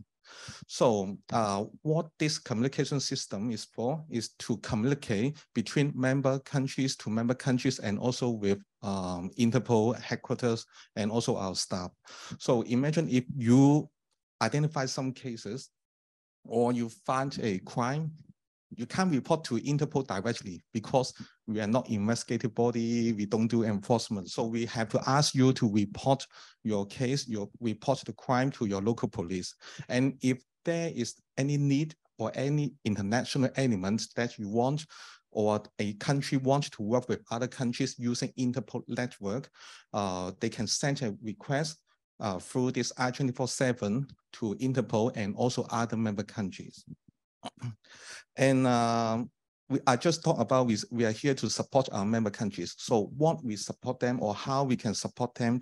So in my activities, I mean in IP crime and also pharmaceutical crime, we focus on three things. First of all, is the sharing of intelligence or information. So we have a color-coded notice system. I mentioned red notice, and actually we have other colored notice, such as blue notice, which is request for information. We have purple notice, which is a sharing the existing MO, that is modus operandi identified by a country. We also have orange notice, which is sharing the threat of that is emergent and which is impose a serious threat to the public. So we have also other color-coded notices. And if you want to know more, you can go to Interpol website and you can find other colored notices. And when we are talking about facilitating the information sharing, actually, when you share information at the same time, you can request information. For example, for the mercury-added product, I could imagine if, for example, Indonesia, you want to share a case, you want to share a modus operandi that's identified in your country, you can at the same time request other countries in that region or in the world to share or to give you some feedback if they identify or they have come across a similar situation. So which facilitate your investigation. And other than sharing of information, we also support our member countries in delivering operational activities. For example, we have Operation Pangea. Operation Pangea, in short, is to fight against smuggling of illicit pharmaceutical products. So, for example, this year, we have more than 90 member countries in the world participating in this Operation Pangea. It is a global operation. And during this operation, we have an operational period which lasts for a week. For example, in 2022, we have the week of action in the last week of June. So during this week of action, our member countries, who participate in this operation, they will conduct investigation, enforcement, and report their cases to us daily. So every day, our analysts will analyze the result to see if there is any significant cases, any trends that we would like to draw our member countries' attention, that we will provide a feedback to them daily. And then before we take enforcement action, before that, we also provide training. We also provide sharing our trends observations to our member countries, which we call this period as a pre-operational period. So during the pre-operational period, we share our analysis. We also invite private sector, which is the key stakeholders in fighting pharmaceutical crime, to share their perspective to our member countries. And after the week of action, we collect the information, cases, seizures. We also conduct analysis on them, and then we will organize a debriefing for our member country to announce the result, to share the analytical observation we make with them. And during this Operation Pangea, when the stakeholder is not only private sector, not only LEAs, but also other international bodies. For example, we work with WHO, we also work with UNODC and CCP container control program, which provide their support to our member countries during the operation. And we also work with regional police. For example, although this global operation is at international level, but we also take a regional approach. We work with regional police organization, for example, ASEAN Police Organization, ASEANPol, and also Europol. And Madam, you just mentioned that when we talk about fighting mercury-added products, you have to work with other agencies. So I think Interpol give you my role in Interpol give you an example. Customs need to work with police, health regulators, and also other key stakeholders in office, in government. They have to work together because they have different roles, they have different strengths, and they have to work together to fight this crime. Especially, you cannot work alone in fighting mercury-added products. It involves a lot of different key stakeholders. And after the Operation Pangaea, we will also prepare the press release and also some activities in raising the awareness on the public awareness on pharmaceutical crime. So I think this Pangaea operation is a model that we can share with you and see whether you can, if you want to work with Interpol in fighting mercury-added products. And now I changed to another role to support my colleagues in environmental security area, because they also have a project called MIA, which is a project against illicit or illegal mining in American region.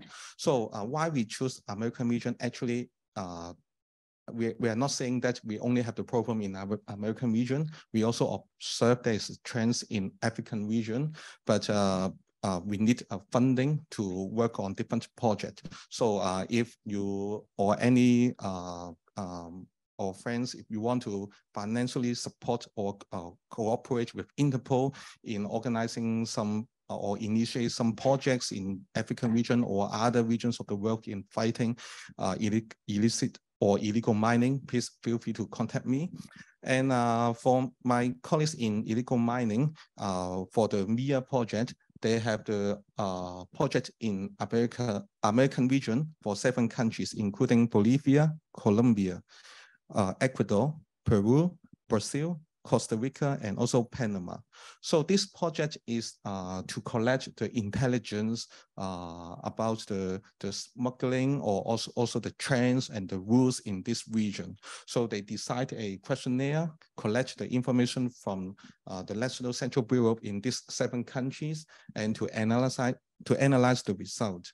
And so far, we have identified 1 organized crime group in this region, and also there are 2 seizures reported. The biggest one among the 2, the seizure relating to mercury, worth up to $700,000 US. So you see the activities is quite significant in this region, and but unfortunately, so far we haven't been reported any joint coordination work in this region. So I think that is the role of Interpol, why we had to coordinate the work of different countries to fight this kind of transnational illegal activity. And maybe I stop here. And yeah, so thank you. Yeah, sorry to cut you off, but we are running a little late on time and we have one more.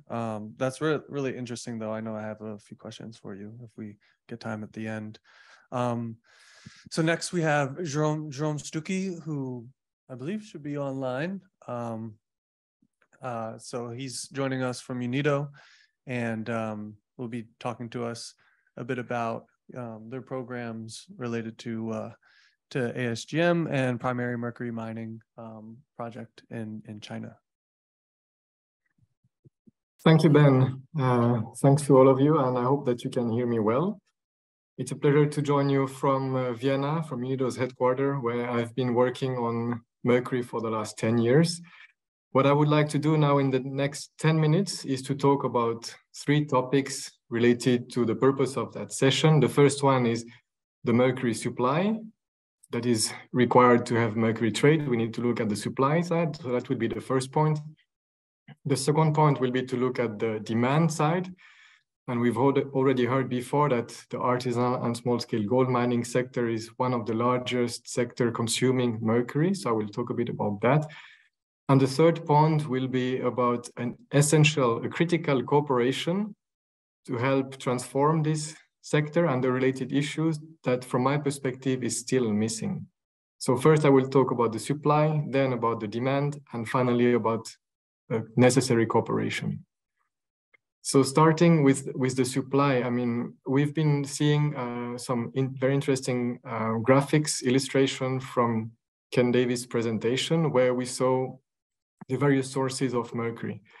There is primary mercury mining still happening, and some industrial processes that are using vast quantity of mercury. So I think the first point when we are talking about illegal trade of mercury is to look at reducing and controlling as much as possible the supply of mercury. I would just like to take an example of another topic that was mentioned previously. Ken mentioned the VCM, the vinyl chloride monomer. That's relatively abstract, but that is a substance that is needed to produce PVC. So the plastic that is being used in many elements around us in our daily life. For example, the PVC tubes that are bringing water to our houses are an essential element of our modern life. Now in China, the process to produce this vinyl chloride monomer is heavy on mercury. And we have a cooperation project jointly with the government of China and with funded from the GEF to reduce. That was already done. We managed to reduce the consumption of mercury by 50%. And hopefully now to also eliminate the use of mercury in that industrial sector. And why it's important is that for the time being, there is still a lot of primary mining of mercury in China that is being allowed. It's totally in line with the Minamata Convention because it's being used in this VCM sector. But of course, because there are so huge quantities of mercury that are being mined and that are being used, there is still always a potential to have part of this mercury that would go from the legal uses to informal or illegal uses. So by reducing the large quantity of mercury being used in that specific industrial sector, we are hoping that we will contribute also to the reduction of primary mercury mining and hence also reduce and control better the supply of mercury. So that's the first point. I think it's important to make sure that when we have large industrial sectors like the one that Ben, you are leading on chloralkali processes that are switching from mercury-intensive processes to mercury-free, it's very important to control and to ensure that this recovered mercury does not go to illegal uses of mercury. So that's my first point, really to try to make sure that the supply of mercury is controlled. Now, we mentioned already before the artisanal and small-scale gold mining sector repeatedly, because yes, it's a sector that consumes a lot of mercury. And we've heard also from the special rapporteur that there are different perspectives between the people that are supporting the more responsible artisanal and small-scale gold mining sector vis-a-vis the human rights violations that are related to it. And there, my point is really that there are a lot of efforts that are towards a more responsible artisanal and small-scale gold mining, because the good news is that it's possible to extract this gold without using mercury. And I think we don't talk enough about that. There are many alternatives to mercury use that are actually more efficient at removing the mercury, extracting the gold and not using the mercury in the artisanal and small-scale gold mining sector. So there is a whole set of actors, government, NGOs, miners, and development cooperation actors that are working jointly towards a more responsible artisanal and small-scale gold mining sector. But the challenge here is that there are some very powerful actors along the supply chains. These actors that are both controlling the supply of mercury and the purchase of gold that have absolutely no interest in changing the current situation, despite the fact that extracting gold without mercury is more efficient, so you can extract more gold for the same amount of work. These actors, they are still very much interested in keeping the current status quo. So these all efforts that are going towards formalizing, having a more responsible and mercury-free ESGM sector are somehow being slowed down, if not prevented, by these powerful actors along the supply chain that have no interest in seeing the situation change. And that brings me to my third and final point. And that's where I see a critical need for more cooperation. We've heard before that mercury needs to be banned. And of course, the law enforcement authorities, they are enforcing this strictly, and they are going after the artisanal miners, they are burning their installation and their operations, but it's not really helping with a transition to a more responsible gold mining sectors. The miners still need to have a livelihood, so they will continue to mine. The gold is not going anywhere. We see the difficulties now with farming in some regions due to the climate change. So gold mining is an alternative livelihood. So while we have the development actors that are supporting a more responsible development of the sectors, we have low, but this is somehow lessened by these powerful illicit actors. We see on the other side that we have the law enforcement authorities that are going and enforcing strictly the prohibition, for example, of mercury use in some countries, which is also not really solving the issue, because the miner will still need to eat and they will still go after the gold, especially with the high prices that we have now. So in a sense, both these two groups of stakeholders, the ones that are supporting the more responsible artisanal and small-scale gold mining sector, and the law enforcement authorities, they have somehow a common goal, which is to eradicate the use of mercury in that sector. But for the time being, due to their mainly silos operations, they achieve suboptimal results. And that's where I see that there is really a need for more cooperation is between these two different set of actors, so that we can really have a transformational approach to the sector and help these miners eliminate the use of mercury, but still have a decent livelihood out of this activity. And maybe just one concrete example, I think you just mentioned the case of this project in Latin America. We've also seen that, I think, in one of the slides from Ken Davis, that was from the Chatham House building on the Comtrade database, where we see that a lot of mercury is entering the continent, Latin America, through Bolivia. And that's simply because Bolivia still allows the import of mercury, while the other neighboring countries have already banned the import of mercury. And what is happening here is that there is a lack, from my perspective, of cooperation between these countries at the policy-making level. If you don't have harmonized policies that are controlling the import and the trade of mercury, you will still have currently mercury that is entering Bolivia totally legally, that will find its way through informal and illegal channels to the neighboring countries. So that's a concrete example where at the policy level, there needs to be more cooperation. And then, of course, this will just be the start of the process to control the mercury supply entering Latin America. And then the next step will be to have this joint, from my perspective, really crucial cooperation between the law enforcement authorities jointly with all the actors that are working towards a more formal and responsible artisanal and small-scale gold mining sector. So in a nutshell, that's it. I hope that I managed to cover the 3 points with clarity. And if not, I would be happy to answer any questions you might have. Thank you.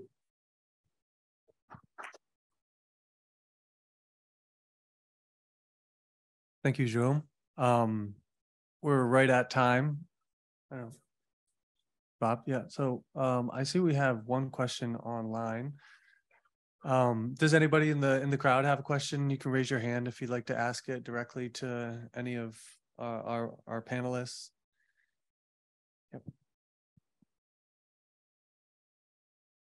Yes, to the Interpol representative, I wanted to make 2 questions. The first one is, how do you choose a product to make an operation like Pangea operation? And the second question is if there is some parties or some countries that are not party, so regions that do not cooperate with Interpol. So, thank you very much for your. So thank you very much for your question. So first of all, I have to say for Interpol, we are a political neutral body. So we will not say, okay, you should, or we don't abet the policymaker. We don't say, okay, for a country, you should join this treaty or you should join this operation. So what we do is to support our member countries. So for example, just like the question you raised, okay, a country, if we find that there is a issue or there is a crime in this country and we want to work with them, we will use our network. I mentioned the National Central Bureau. We also have a regional bureau. We also, in Interpol, we have more than 1,000 colleagues, and we have seconded officers. For example, for me, I'm seconded from Hong Kong, and I believe for example, in Indonesia, we also have seconded officer joining Interpol. So we will use our people network and the staff in Interpol to talk with the NCB in that country and to find a way to work with them. Actually, you raise a very important point that is we cannot force a country to bring them around the table and ask them to collaborate with us. But we have to make sure that we respect this country. We will share what we observe to them and the reason why we want to get them around the table and to work with other countries to solve the issue. So I hope I can answer your question. Thank you. And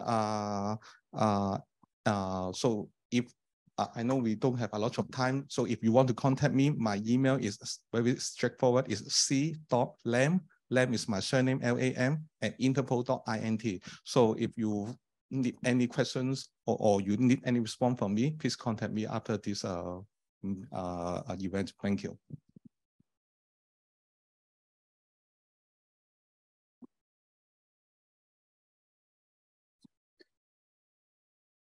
Thank you. This is Elena Limberidi from the European Environmental Bureau and the Zero Mercury Working Group.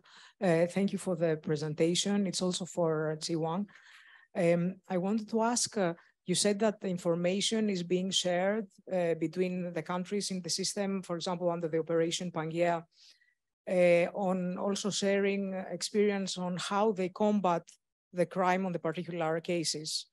Is this information being shared also like more publicly, or how could we make this information available to the Minamata focal points, to other agents and government people who are working with the Minamata Convention, so that we link this actual information and one can help the other? Because also through the Pangea information, I know that you have been catching cosmetics with mercury in it. So this could be also directly relevant to what we're discussing here. Thank you. Yeah, I totally agree with you that sharing of information is not that easy. Sometimes we want to, like criminals, they don't have MOU, they don't need to respect any data protection policy, so they can share their information easily. But for me, when you work with Interpol, we have a mechanism that we have to share the information through our NCB network. But based on your question, I would suggest, for example, in our Pangea operation, we, in addition to work with our National Central Bureau, we also recommend them. For example, if a country participating in this operation, we recommend them to provide contact points from different agencies, including police, customs, and health regulators. So, for example, for the Minamata Convention, if you work with Interpol, I would recommend you to find for a country to designate a contact point, work very well with the National Central Bureau, so that every time when you work with Interpol or sharing information relating to Minamata matters, when the NCB receive it, it will automatically reach out to your designated contact point. So, so I would recommend for a country, if you really want, if you want to work with Interpol, find your National Central Bureau. If you don't have the contact point, let me know. I can link you up so that you can share the information in the future. Thank you. Thank you. This is for Indonesia. I'm Christopher Kanema from Zambia, the Minamata focal point for Zambia. I would like to find out, we have developed a national action plan for ASGM as well. I just wanted to know your experience in terms of the composition of the informal and formal ASGM sector. In your presentation, you did indicate that you are reaching out to the formal sector, but we want to know how you are reaching out to the informal sector and what percentage do we have in Indonesia in terms of the informal sector? Thank you. Thank you, Christopher. Yeah, actually, so the illegally is very, very, so there is distribute around, but we try to institutionalize the ASGM. We don't have any. It's about from 180 ASGM. So there's so many people coming around. Yeah. Then there's like we don't. I mean, there's some in countries, and we try to organize it, but people, it's very hard in Indonesia when we're talking about people. We work together with police, yeah, to control, and civil association, but they're still coming on. And some, when I do what studying in, there's one island in East Indonesia. One island, there's people are doing that. We try to control, but they coming back. So it's very hard to institutional them. But there's some already when we socialize, harmonize them, and we introduce. But there's so many. There are not, just a little bit. There's not so many. But that's why I talk. It's very hard to organize them in the institutional. We work with the Ministry of Energy and Mineral Sources because ISGM is under their control, but how to control the pollution is from coming from our side. So we work together how to make people understand and change not using mercury, but still not. The data is still running on. Not we don't have any percentage illegal and not illegally, but still coming. Yeah. Thank you.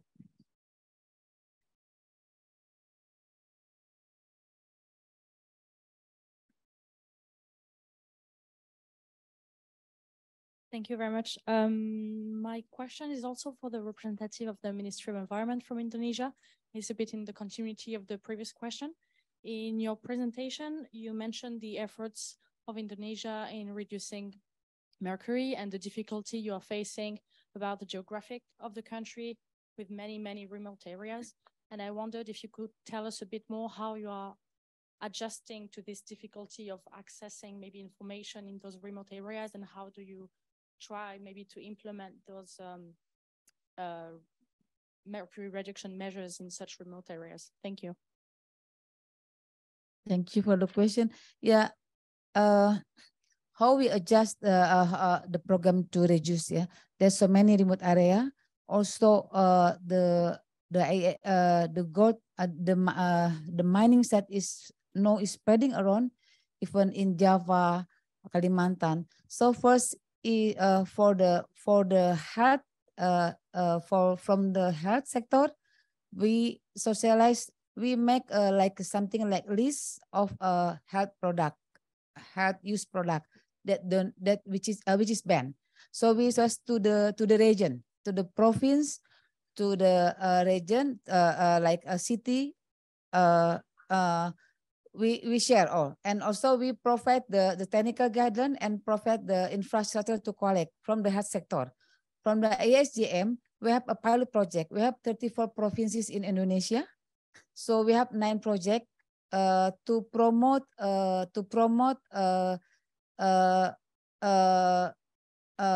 better mining. Yeah, we provide technology, work closely with Gold ISMIA. Yeah, Gold ISMIA, we have a 9 project there. Then after that, when it is success, we try to replicate to other places, yeah, and to educate. But we do much socialization and make a public awareness to the people how hazard is the mercury. And also we inform them it is banned already. They cannot use at all, but it's still coming on. When we have cinnabar in Indonesia, yeah, we have so many cinnabar mine in Indonesia, and then they know how to use the cinnabar to be mercury. That's one problem also. But we work closely with the police, yeah, to control people not use cinnabar for mining. Yeah, there's some cases also from the police to take an action and bring them to the jail, something like that. Thank you.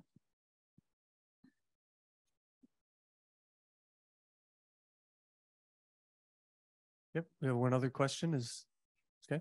Yep, please. Hello, this is Suki from Japan. Thank you very much for the presentation. So in response to the adoption of Bali Declaration to combat illegal trade of mercury at the COP4 of the Minamata Convention, Ministry of Environment of Japan initiated a new study with the cooperation with the Indonesian Ministry of Environment and Forestry. And I've just visited Indonesia a couple of weeks ago to conduct kind of interviews to get the overall picture of what kind of illegal trade are actually happening. And then we visited, for example, Custom Bureau, then asked, so what kind of amount or what kind of form of mercury we are talking about here? But then Police Department, Custom Bureau didn't really know what kind of activities are happening. So, so Mr. Chi-wang, if you know what kind of illegal trades are actually happening, that would help us to know what's actually going on and what kind of capacity building we can plan to provide. And not only Interpol officials, but anyone in this venue, if you know what kind of illegal trade is actually happening, then that would really help us to understand what kind of activities we can plan. Thank you. Thank you, Suki. I know to combat the illegally is very hard task, and we have to harmonize. I mean, our policy. When we ban, we already banned in 2009. So we work. That's why we still try to find the system how the illegally come. But for the legal, actually we ban. We don't allow to bring them to Indonesia or also send export. Yeah. But as I said, it is need more. I mean, more tasks to make them understand, especially custom, because custom is in the border. But internally, we work with the police how to control the legal or illegally mercury use. But for when the come entry to Indonesia, we work with custom. I know, as you said, the custom is still not understand enough about the situation. But we still work. I mean, we still try to work with them to make them understand what is the situation. Yeah, still going on. That's, yeah.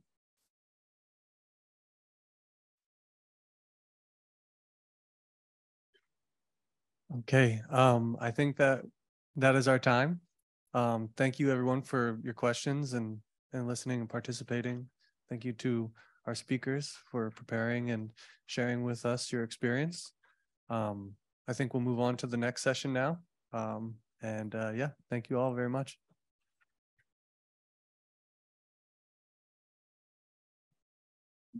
Thank you very much, Ben, and the panelists.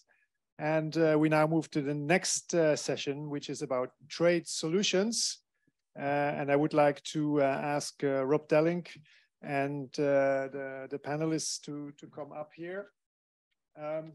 Just one word on Rob, just to introduce you. Rob is a colleague from the OECD, who's currently leading the work on trade and environment. and Rob is also one of the gurus in the house on modeling. So everything you want to model, any policy actions and what the implications of policy actions are around the world, Rob will know. Over to you. Well, I will not thank you for that, Bob. There was a gross overestimation of what I can do. But we are trying to find out how to do a new environmental outlook, and maybe mercury is an interesting topic to deal with that. Can I invite all the panelists of this session to join me here on stage? So we have 3 panelists. 2 are here, if I'm correct, and 1 is online. We have Peter Maxson, the director of a consultancy called Concorde East-West, but actually, I think the better term is Éminence Grise. We're here in France, and it is, Peter is basically, I think, the guru of all knowledge on trade in mercury. That's what people keep telling me. So you better make that worth. It's all true, I'm sure. We have Tom Groeneveld of US EPA. He's joining us online. And finally, we have Oscar Campanini, Director of the Documentation and Information Center of Bolivia at IUCN. So if you can take your seats, I will not take up much of your time. This session is on trade solutions, which means that there must be something like legal trade in mercury, mercury-added products, mercury compounds. Not all of it is illegal, not all of it is banned. So if there is legal trade, how can we make that into a solution for helping eliminate mercury pollution? And how do we, what role does trade play in that? And should play a role, trade play a role in that? How do we regulate that? How do we monitor trade in mercury and related products? And how do we avoid the misuse of legal products? I think in the last session, we already heard a little bit about sometimes the trade itself is legal, but then the subsequent use in the importer country is actually still illegal. And how do we deal with that? Those are very difficult questions, but we have an eminent panel, and I hope they shed some light on this. So without further ado, first, Peter, the floor is yours.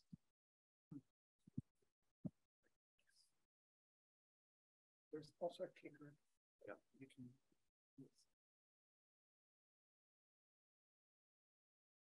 And to forward them, just the most obvious one. Yes. Thank you, and good day to everyone. In this presentation, I'll cover some key issues related to mercury trade and the Minamata Convention. I guess we can see most of the slide there. I'll briefly review the scope of the convention, summarize what we think we know about mercury trade, touch on the availability and quality of mercury trade data, provide a few comments on illegal mercury trade, and identify some of the key challenges for monitoring and controlling mercury trade, especially with so many important stakeholders involved.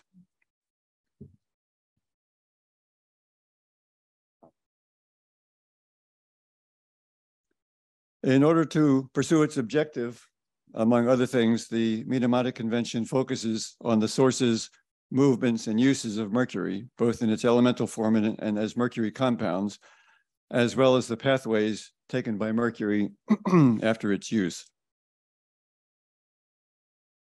Here are the products included in Annex A of the convention, showing which products use elemental mercury and which use mercury compounds.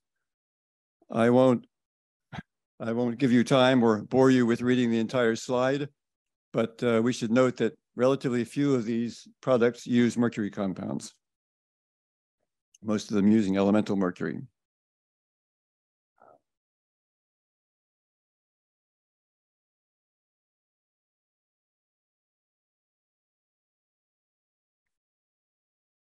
I move to the next slide here. Okay. Here are the industrial processes included in or under consideration for Annex B of the convention, likewise showing which use elemental mercury and which use mercury compounds. Keep in mind that vinyl chloride monomer in red, used in the production of PVC, is the second largest after ASGM application of mercury in this case, using mercuric chloride, a mercury compound. In the previous session, we heard about efforts to fight the illegal trade of mercury. Now I want to take a small step back and put some numbers on this trade. In theory, if we want to understand and monitor the trade of mercury and mercury compounds, we should have at least a basic understanding of where they're being used in products and processes. But let's see what's really happening on the ground.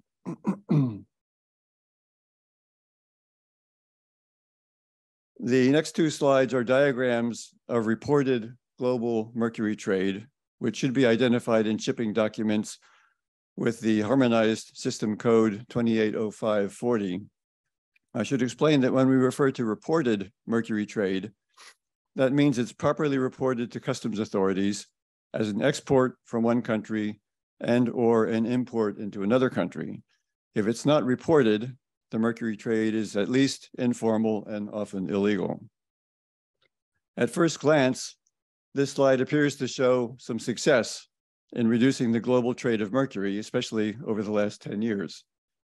In particular, the EU and US mercury export bans came into effect in 2010 and 11, and then the Minamata Convention was adopted, all raising awareness of a range of mercury issues.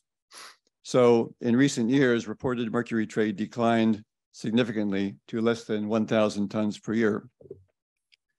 We were initially optimistic when we saw the trends in this graph, but then we heard rumors that new sources of mercury, especially in Mexico and Indonesia, had opened up in response to ongoing demand and a higher global price for mercury.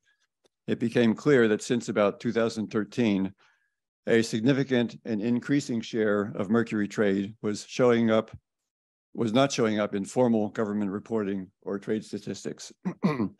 To put some numbers on this concern, it's likely that annual global mercury use, and we're updating the figures during the next 6 months or so, annual global mercury use still amounts to 3,000 to 4,000 metric tons. And of that total, I calculate that some 1,000 to 2,000 tons of mercury trade is not reported each year.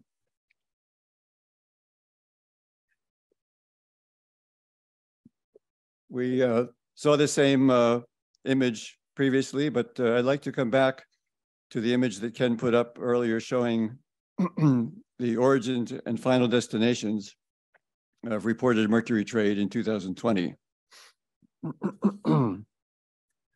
Needless to say, there's a lot of activity behind this image, as well as what it does not show. For example, artisanal mercury miners in Mexico formally export some mercury, but there are indications that a lot more is exported illegally from Mexico. Likewise, Indonesia does not even appear in this diagram, but it has been exporting mercury illegally for a number of years. As mentioned previously, also Bolivia is one of the few countries in that region that doesn't restrict the import or export of mercury. And it's also one source of unrecorded exports to neighboring countries for ASGM, as Mr. Orellana mentioned. Mercury recovered in the EU stays in the EU due to the export ban.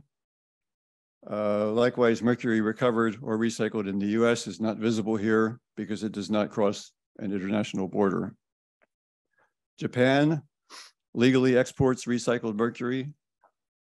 Tajikistan, evident there, recovers and exports mercury from antimony refining operations and possibly other non-ferrous metals.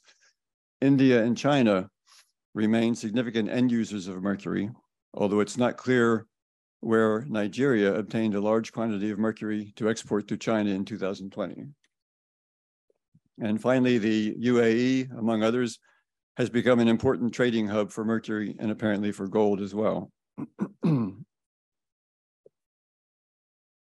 With regard to mercury compounds, this slide summarizes reported trade in mercury compounds in 2020. Looking at this data, among other things, we can also see that the data is problematic. Total world imports of mercury compounds should be roughly equivalent to world exports for the same year. but the Concorde data used here suggests that the volume of world exports is nearly 3 times the volume of world imports.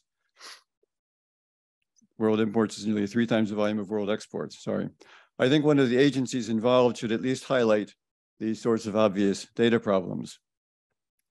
Another user of the same data has looked at this more carefully and concluded that both imports and exports for 2020 amounted to some 15 million US dollars per year, which is less than 10% of the value of the traded elemental mercury, but still a significant number that we shouldn't ignore. We believe so far there's relatively little illegal trade of mercury compounds. However, trade of compounds is in some ways less transparent than mercury trade. This is partly because elemental mercury has been the most obvious priority under the convention, and we've paid less attention to compounds, but also because very few countries use commodity codes that identify specific compounds in their trade documentation. So we really don't have some of the basic data that would be useful.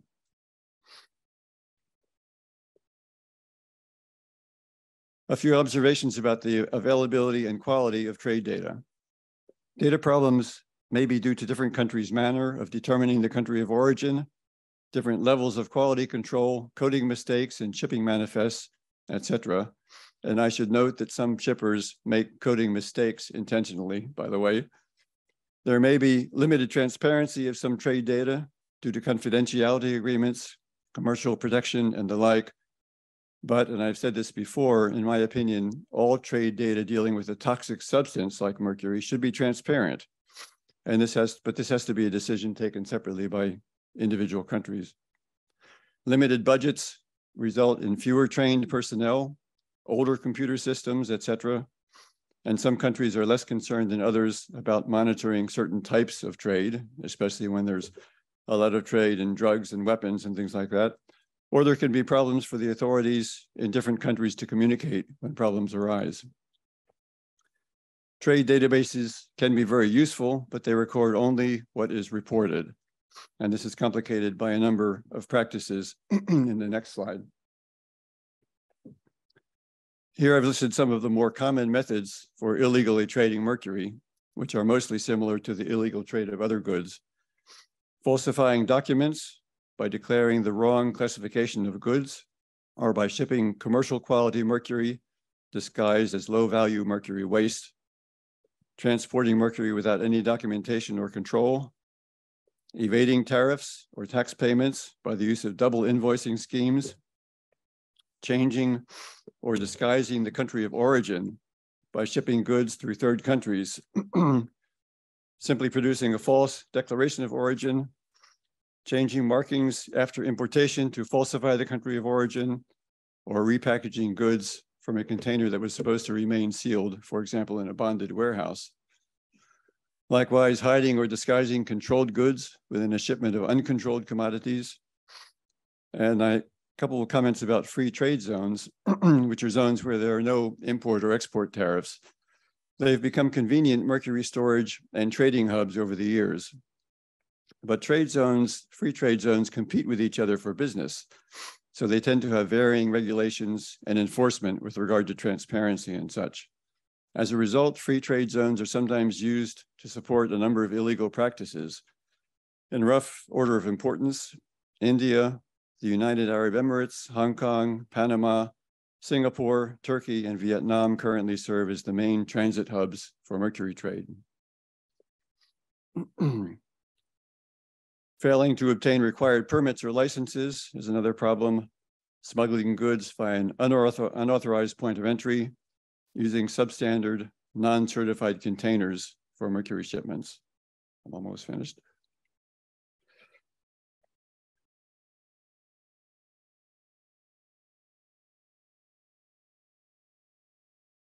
Finally, I've borrowed this nice slide from a presentation by Global Initiative. It highlights the difficulty when so many government agencies are involved of coordinating the regulation and monitoring of trade in compliance with the Minamata Convention. And note that these are only the government authorities shown in this diagram, not to mention international agencies, civil society, industry associations, and others.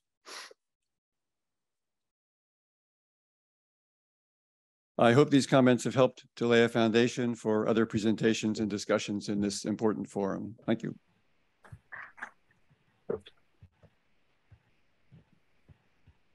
Thanks a lot for that, Peter. It was indeed as insightful as we had hoped.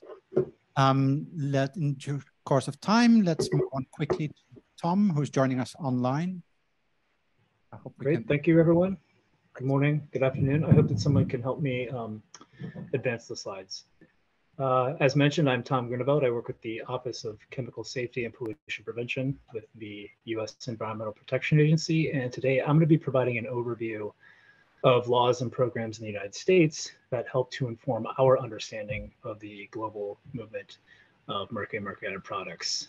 So I hope these will be helpful examples for some of you. I wanted to mention up front that I'm providing slides with a lot of information and detail on the authority and policy interpretations that help shape these programs, but I will be sticking to mostly highlights due to the time we have today.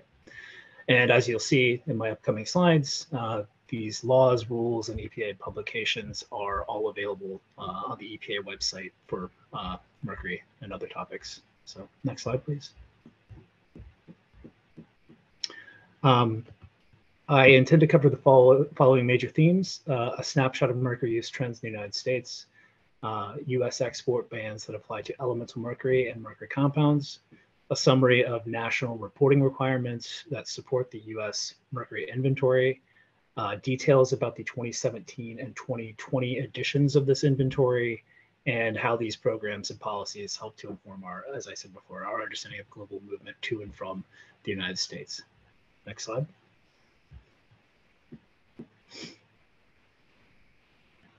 Thanks.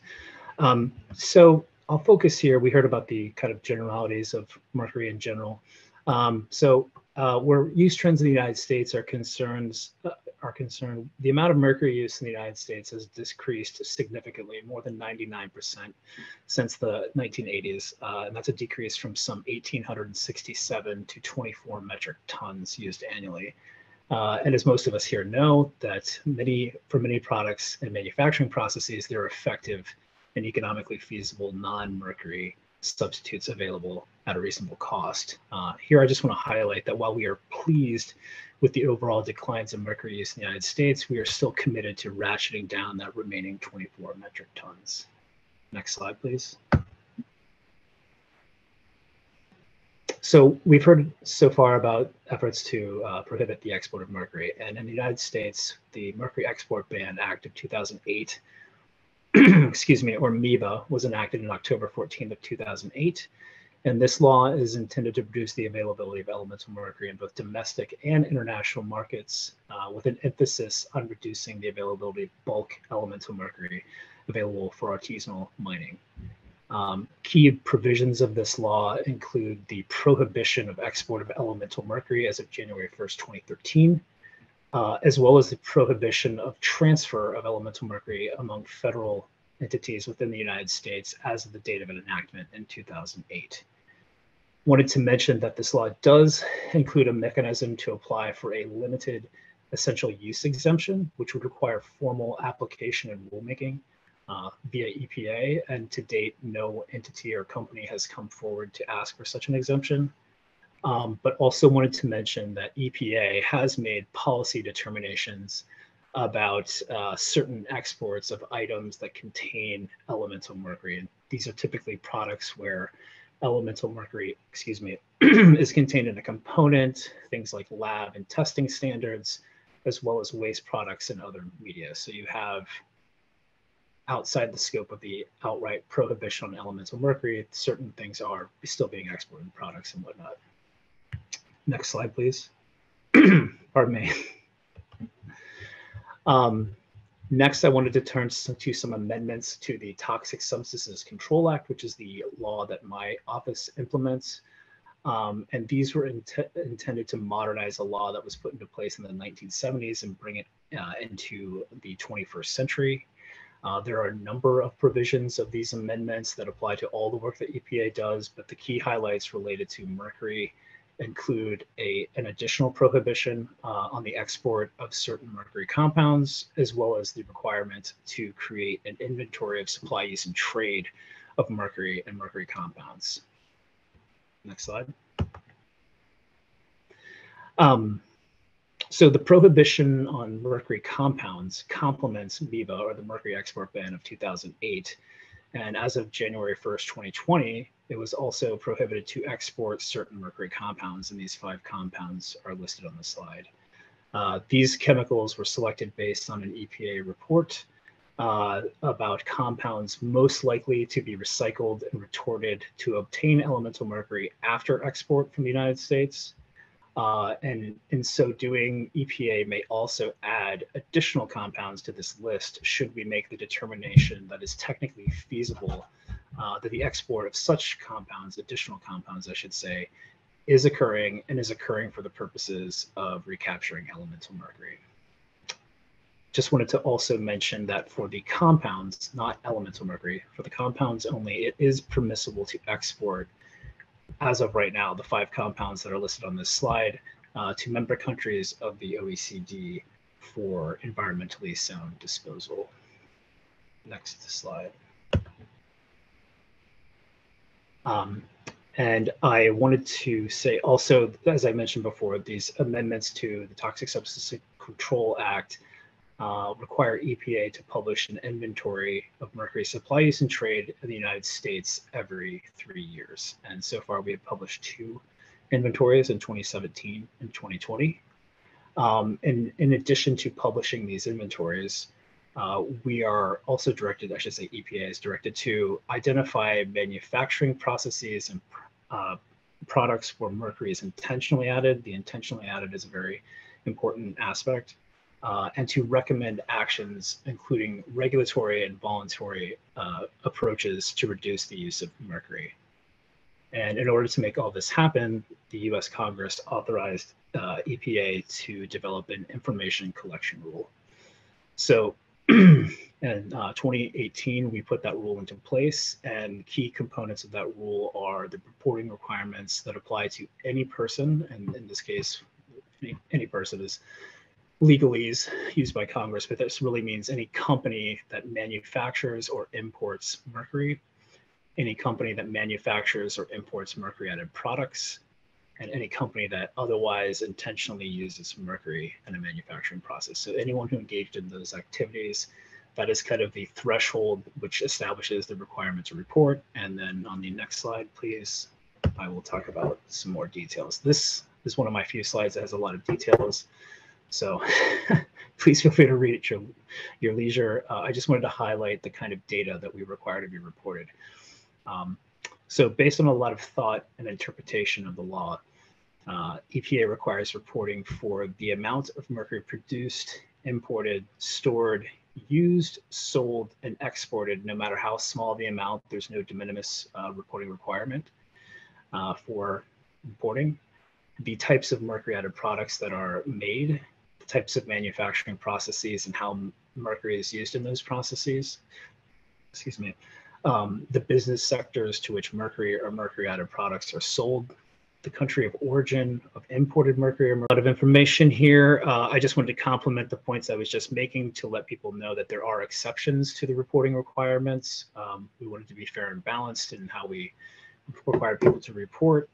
Just wanted to mention that we do not require reporting from companies that do not first manufacture or import the products. The thinking being that if we required such other companies like third-party distributors, retailers, etc., it would be double counting because the people who actually, in fact, manufactured or imported those products would have already reported those amounts.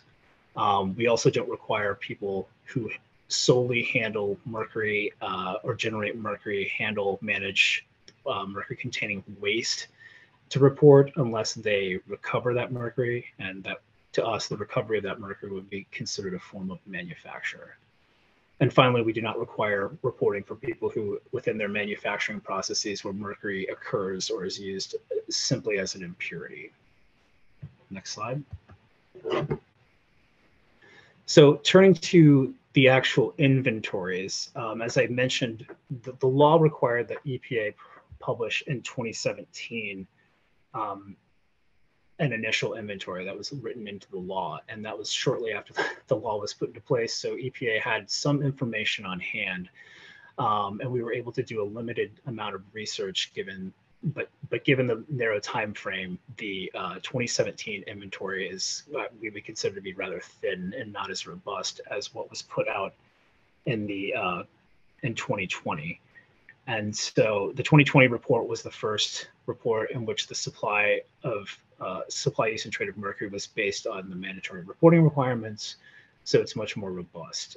So given the divergent information collection methods between those two inventories, the 2020 report intentionally did not draw any sort of comparisons between the information provided in 2017 and 2020, but we do anticipate as soon as 2023, which is the next date that we must report or put out an inventory, that we will be able to draw those types of comparisons. Pardon me, I'm trying to get to my stopwatch. Okay, next slide, please. I see I'm already over time, and I apologize that. So I just wanted to mention a few key observations from the 2020 inventory. Very quickly, we did in fact discover that there were certain uses of mercury in products and manufacturing processes that we had not yet encountered, and those are listed in the middle of this slide. I just wanted to mention that we are currently looking into those products and processes to see how we can better understand and use those. Next slide. This is my final slide. And that is kind of my foundation of what we do and what we have been doing in the United States, but I did want to comment on how these inform our understanding of the global movement of mercury and mercury-added products. So as to the export prohibitions and the required sequestration among federal agencies in the United States, we believe these represent combined efforts, as I mentioned before, to reduce the availability of elemental mercury and mercury compounds on domestic and international markets. And for the inventory, just wanted to mention that we will use this collected information to better understand the mercury movement and mercury-added products both into, within, and outside of the United States, assess trends on the usage of mercury in manufacturing processes, as well as import, export, and sales volumes. And then we will use all of this information, of course, to continue to implement U.S. obligations under the Minamata Convention and to participate in the UNEP Global Mercury Partnership, which are both designed, as we all know, to reduce the adverse effects of mercury in the environment. So again, apologies for going a bit long. My next two slides just provide links to this type of information with EPA and my contact information. So thank you very much.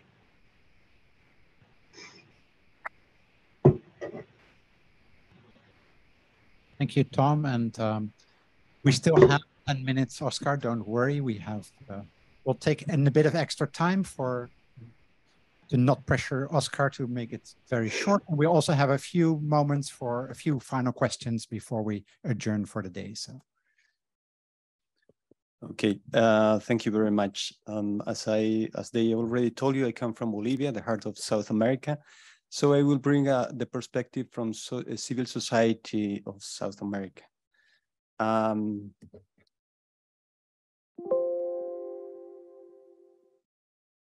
Okay, well, everybody told today about the problem. The main problem on mercury is still ASGM. ASGM represents 37% of global mercury use, and nearly 85% of South America's use. This information, I think that many persons here presented this information. Belongs to 2015. That same year, Bolivia became the main mercury trade hub in South America. That year, it imported 151 tons. That would be 22% of ASGM South America mercury, and nearly 10% of global ASGM mercury that year. This was also shown. These maps of transactions, mercury transactions. This year is 2014. As you can see, that year Bolivia hardly appeared as a country that imported mercury. but something changes from that year and today until today. This is 2015. I added a small chart on the left. You can see that Bolivia became the second world importer that year. That happened equally in 2016,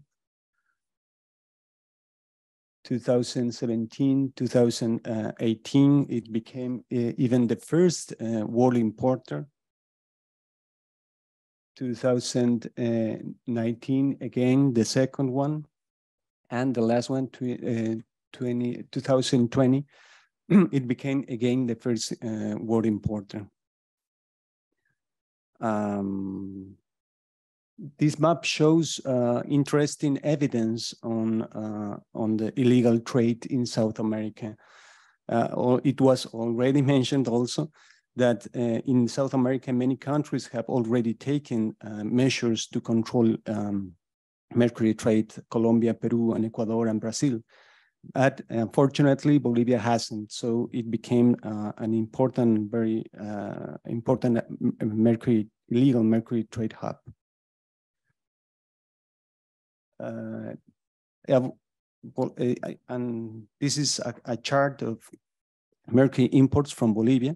As you can see, in 2015, Bolivia ratifies Minamata Convention. Unfortunately, that year it increased its imports. In 2019, the only interesting measure that Bolivian government took was then a dental mercury ban, but it didn't affect, obviously, because most of the mercury trade imported goes to ASGM. And something that I wanted to point is that in Bolivia isn't doing enough or sufficient actions. The NAP had to be concluded on May of this year. It hasn't begun yet, despite of a $500,000 GEF support approved last year.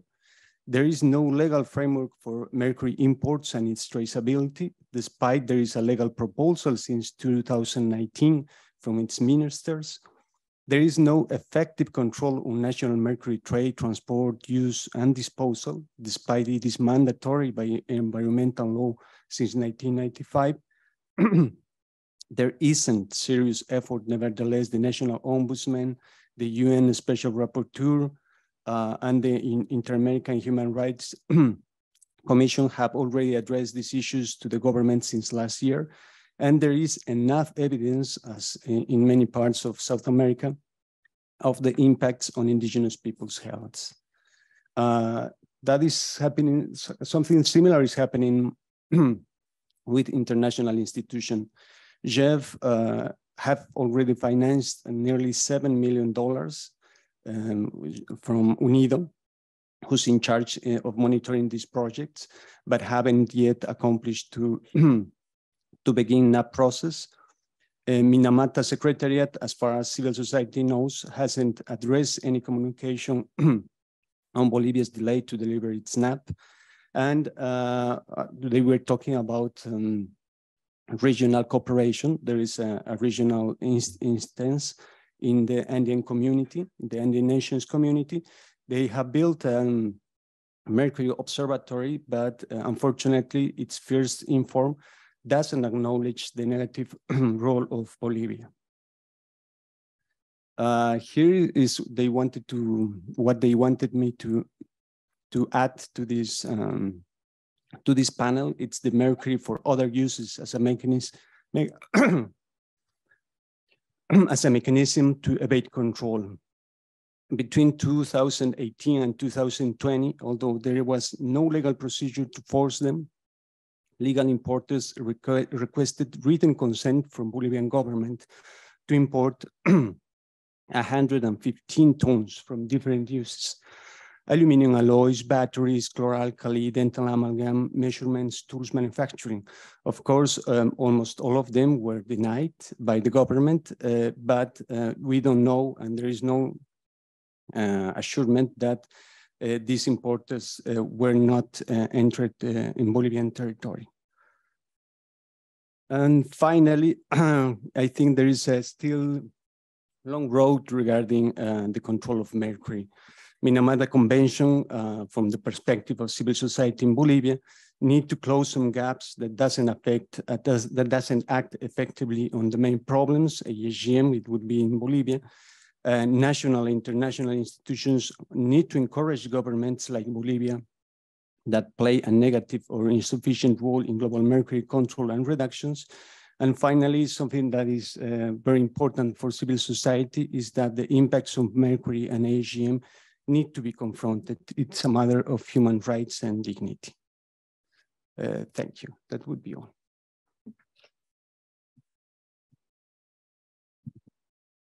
Thank you very much, Oscar.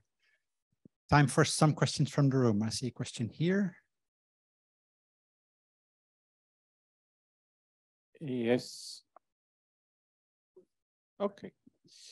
Question for Peter. If you go to Dubai and consider where all this mercury could be, do they use this in these shopping centers, or where does the mercury really go from the United Arab Emirates? So you're showing some figures there, but is this the real world, or is Bolivia just so stupid to, you know, tell that they import mercury, or what's the real story? Where does all this mercury really go to, and how much does go into ASGM? Is this increasing, decreasing? Is the Minamata Convention a success story or not?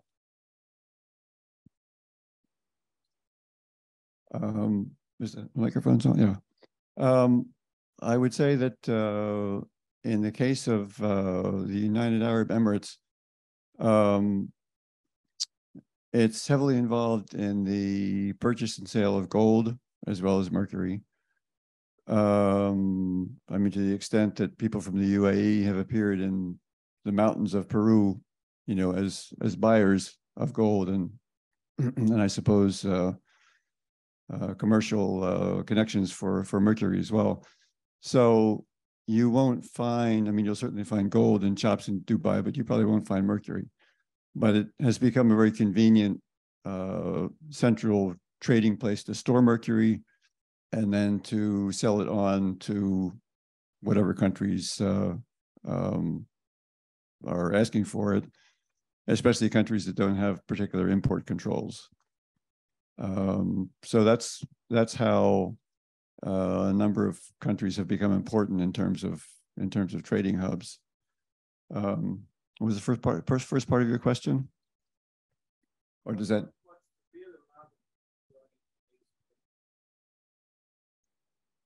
All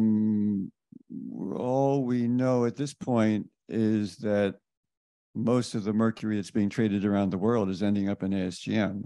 I mean, between VCM in China and ASGM, you're talking about over 70% of global demand for mercury, okay?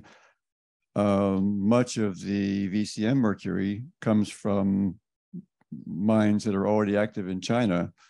So that means that, you know, a much larger percentage of the globally traded mercury outside of China ends up in ASGM. I mean, you know, whether it's 60% or 80% probably doesn't matter as long as we know that it's a massive amount, you know. All right, we had a question in the back there. Okay, that's also, it works for me. Yeah, thank you. I am Margaret Mlefe from South Africa. My question still goes back again to Peter. With the graph, when it was shown, I was expecting that maybe South Africa might be also coming on board, based on the fact that we have been also mining the gold. And as such, we do have some of the small scale artisanal miners. And from our neighboring country, they have been also questioning us or even implicating us to be having some of the gold coming from South Africa. And therefore, I'm surprised whether maybe it was a sufficient research done relating to this matter.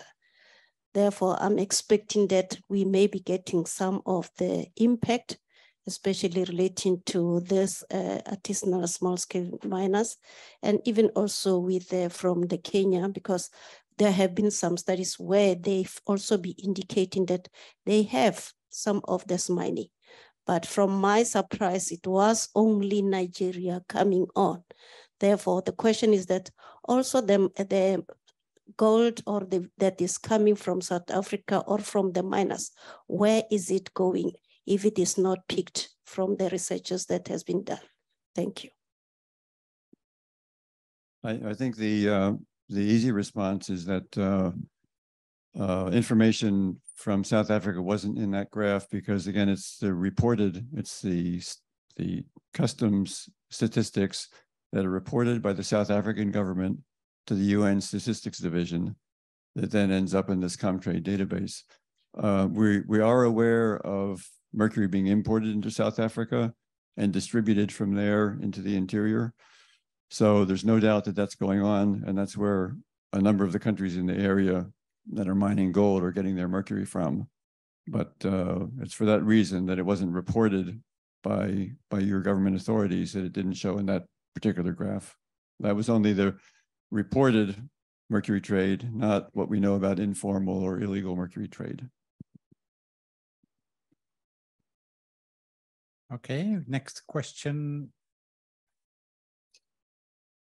The gentleman back there has been waiting for quite a while, but he doesn't have a microphone yet. Thank you. I think it's easier with a microphone. I'm Ludovic Bernoda from UNEP. I'd like to ask a question and maybe a reflection for the panelists that are here with us. As I understand, the data on the graphs were taken from a declaration of customs declarations, custom organization declarations. Has there been any efforts to triangulate this data with what the parties to the convention report? Because there seems to be a bit of discrepancy on some of the maps. And then we need then to work together to find out why we have these discrepancies. Also, Peter, when you talked about legal and illegal trade, it would be good to know what is the definition of legal and illegal trade. Because some of the trade is just not reported. It doesn't mean that it's necessarily illegal. So we need to have a common understanding so that we can then tackle with partners like Interpol the illegal portion, hopefully. And so the graphs, as was just pointed out, the graphs are not, of course, complete because in the graphs you show, Bolivia seems to be a sink for mercury. Whereas we all suppose that a lot of this mercury is also then going out to neighboring countries because of their stronger mercury import control. In terms of triangulation of data, we haven't gotten to the point where this is done very often.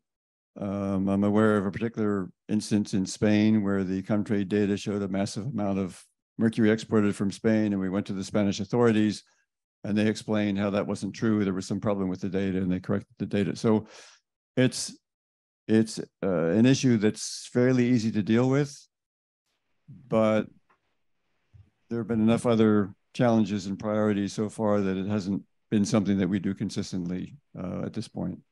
In terms of definitions, we don't really have formal definitions of informal versus illegal trade. In general, we consider trade informal if it's not going past if it's not recorded, but if it's not going past an illegal or illegal requirement against export or import. So the country may have, illegal import permission, and the mercury is coming in, but it's just not being recorded, so we could call that informal. If the country does have an import ban and mercury is coming in, then it's illegal. So, I mean, one could develop those sorts of definitions into something more formal, but so far we've used informal, illicit, illegal, and probably some other terms to sort of represent the same sort of unrecorded, mercury movements. Yeah, Oscar, I want to ask you very briefly to comment on the idea of Bolivia being a hub where it is importing, but maybe there is, how do we call that, illicit, illegal, unreported exports then happening? And what does that mean then for the control of mercury from a Bolivian perspective?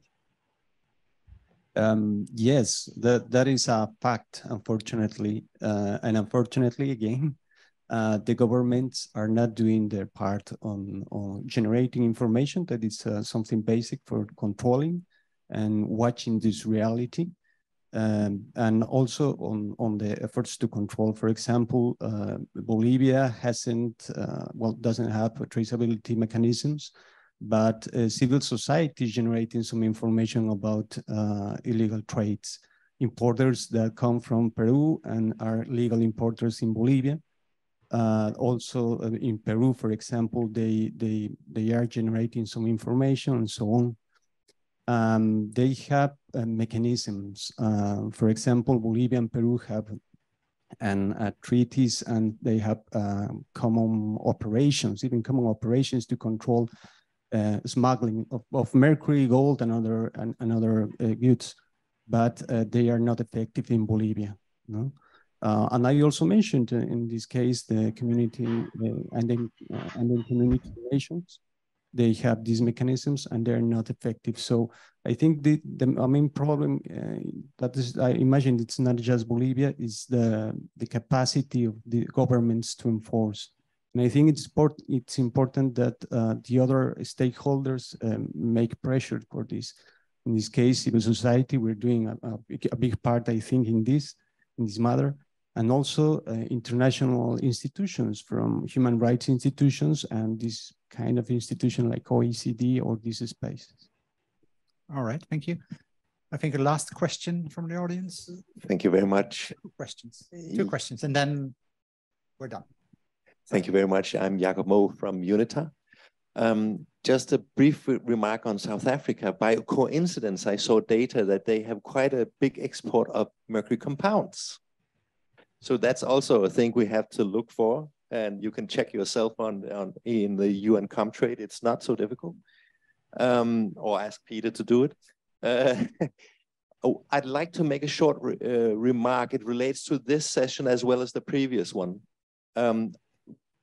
Recently, UNITA with colleagues from the Dutch National Forensics Institute and others have made some guidelines for customs and police to detect mercury in the trade situations. So it is something that we have been told that countries long for. And if you'd like to hear from me how to get hold of these guidelines, they are on the internet, of course, just let me know. Come to me and I'll tell you who to ask. Or you can also Google on Strike Mercury Guidelines. The project is called Strike. Thank you. Okay, thank you. That was more a remark than a question, I guess, unless Peter wants to now say that we can collect data. Last question from the audience.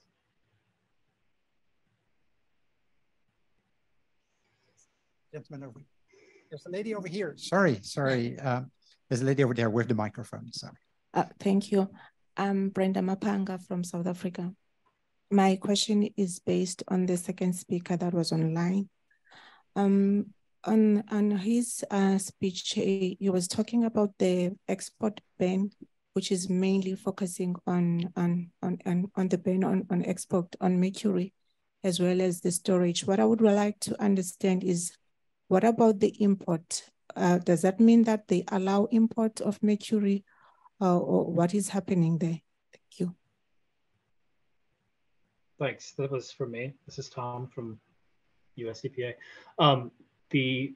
There is currently no prohibition on the import of elemental mercury or mercury compounds in the United States. The prohibitions are for elemental mercury and certain types of compounds. To date, we have seen very little import of mercury compounds and elemental mercury.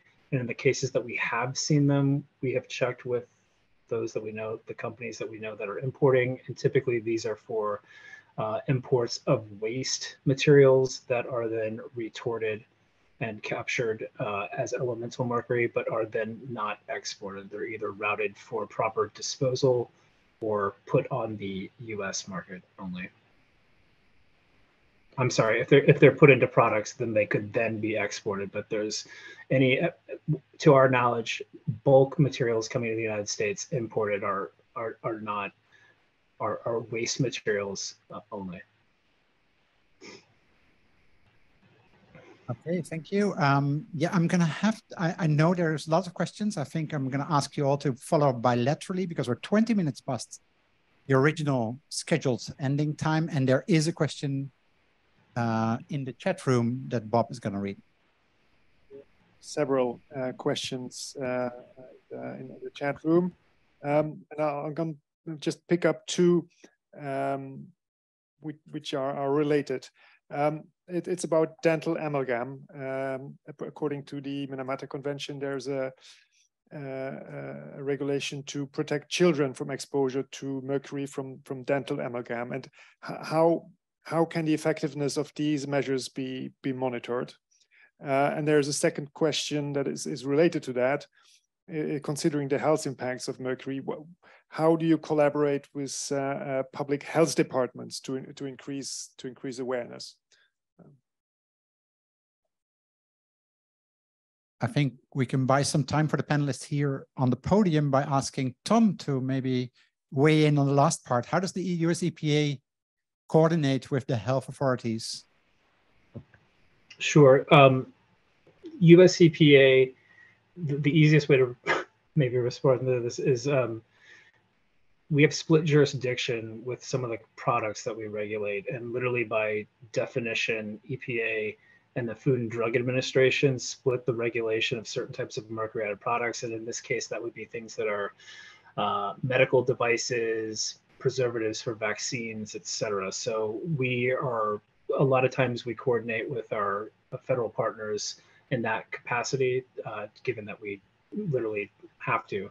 And I would just add there that in the past, we've run into some issues where US EPA's position is these products need to be further regulated because if they break, they can lead to exposure, as we're all familiar with. And in the past, the position of other authorities has been, well, they're not designed to break, and we need these to be fully functioning and effective medical devices. So that has been straightened out in recent years, but that's just one example of how we've coordinated with the Food and Drug Administration. The other thing I would mention is that we coordinate all the time with Customs and Border Patrol, the International Trade Commission, and other agencies on the issue of import and export. So that's more of our routine coordination in those capacity. Okay, thank you. Peter, Oscar. Brief comment about the dental amalgam.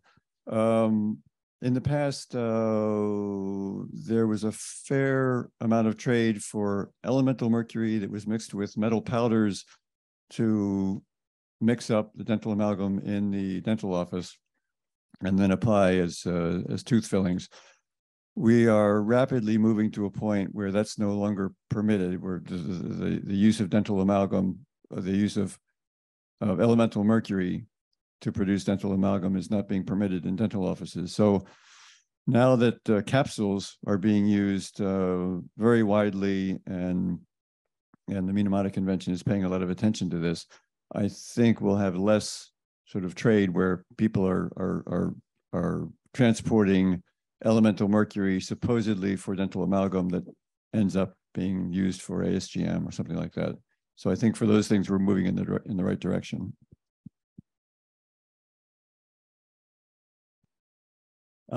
In the case of Bolivia, the only measure they took was a ban for dental amalgam, but they don't have mechanisms to follow this up.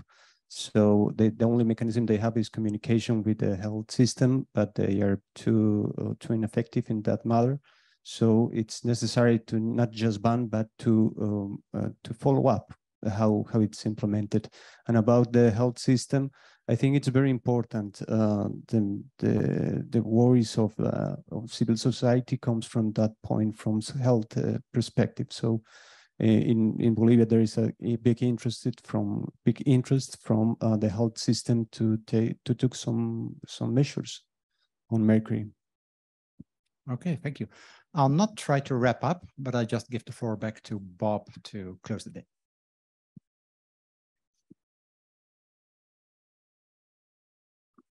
All right, thank you very much. That wraps up our first day of this global forum. Thank you all very much for attending today. Thank you to all the panelists. I hope that you will join again tomorrow. Tomorrow we will start at 9:30 Paris time, and we'll start with a panel on public and civil society actions. So with that, I hope you'll have a nice evening in Paris for those of you who are here, and a nice rest of the day wherever else you are. And I hope you'll join us again tomorrow. Thank you.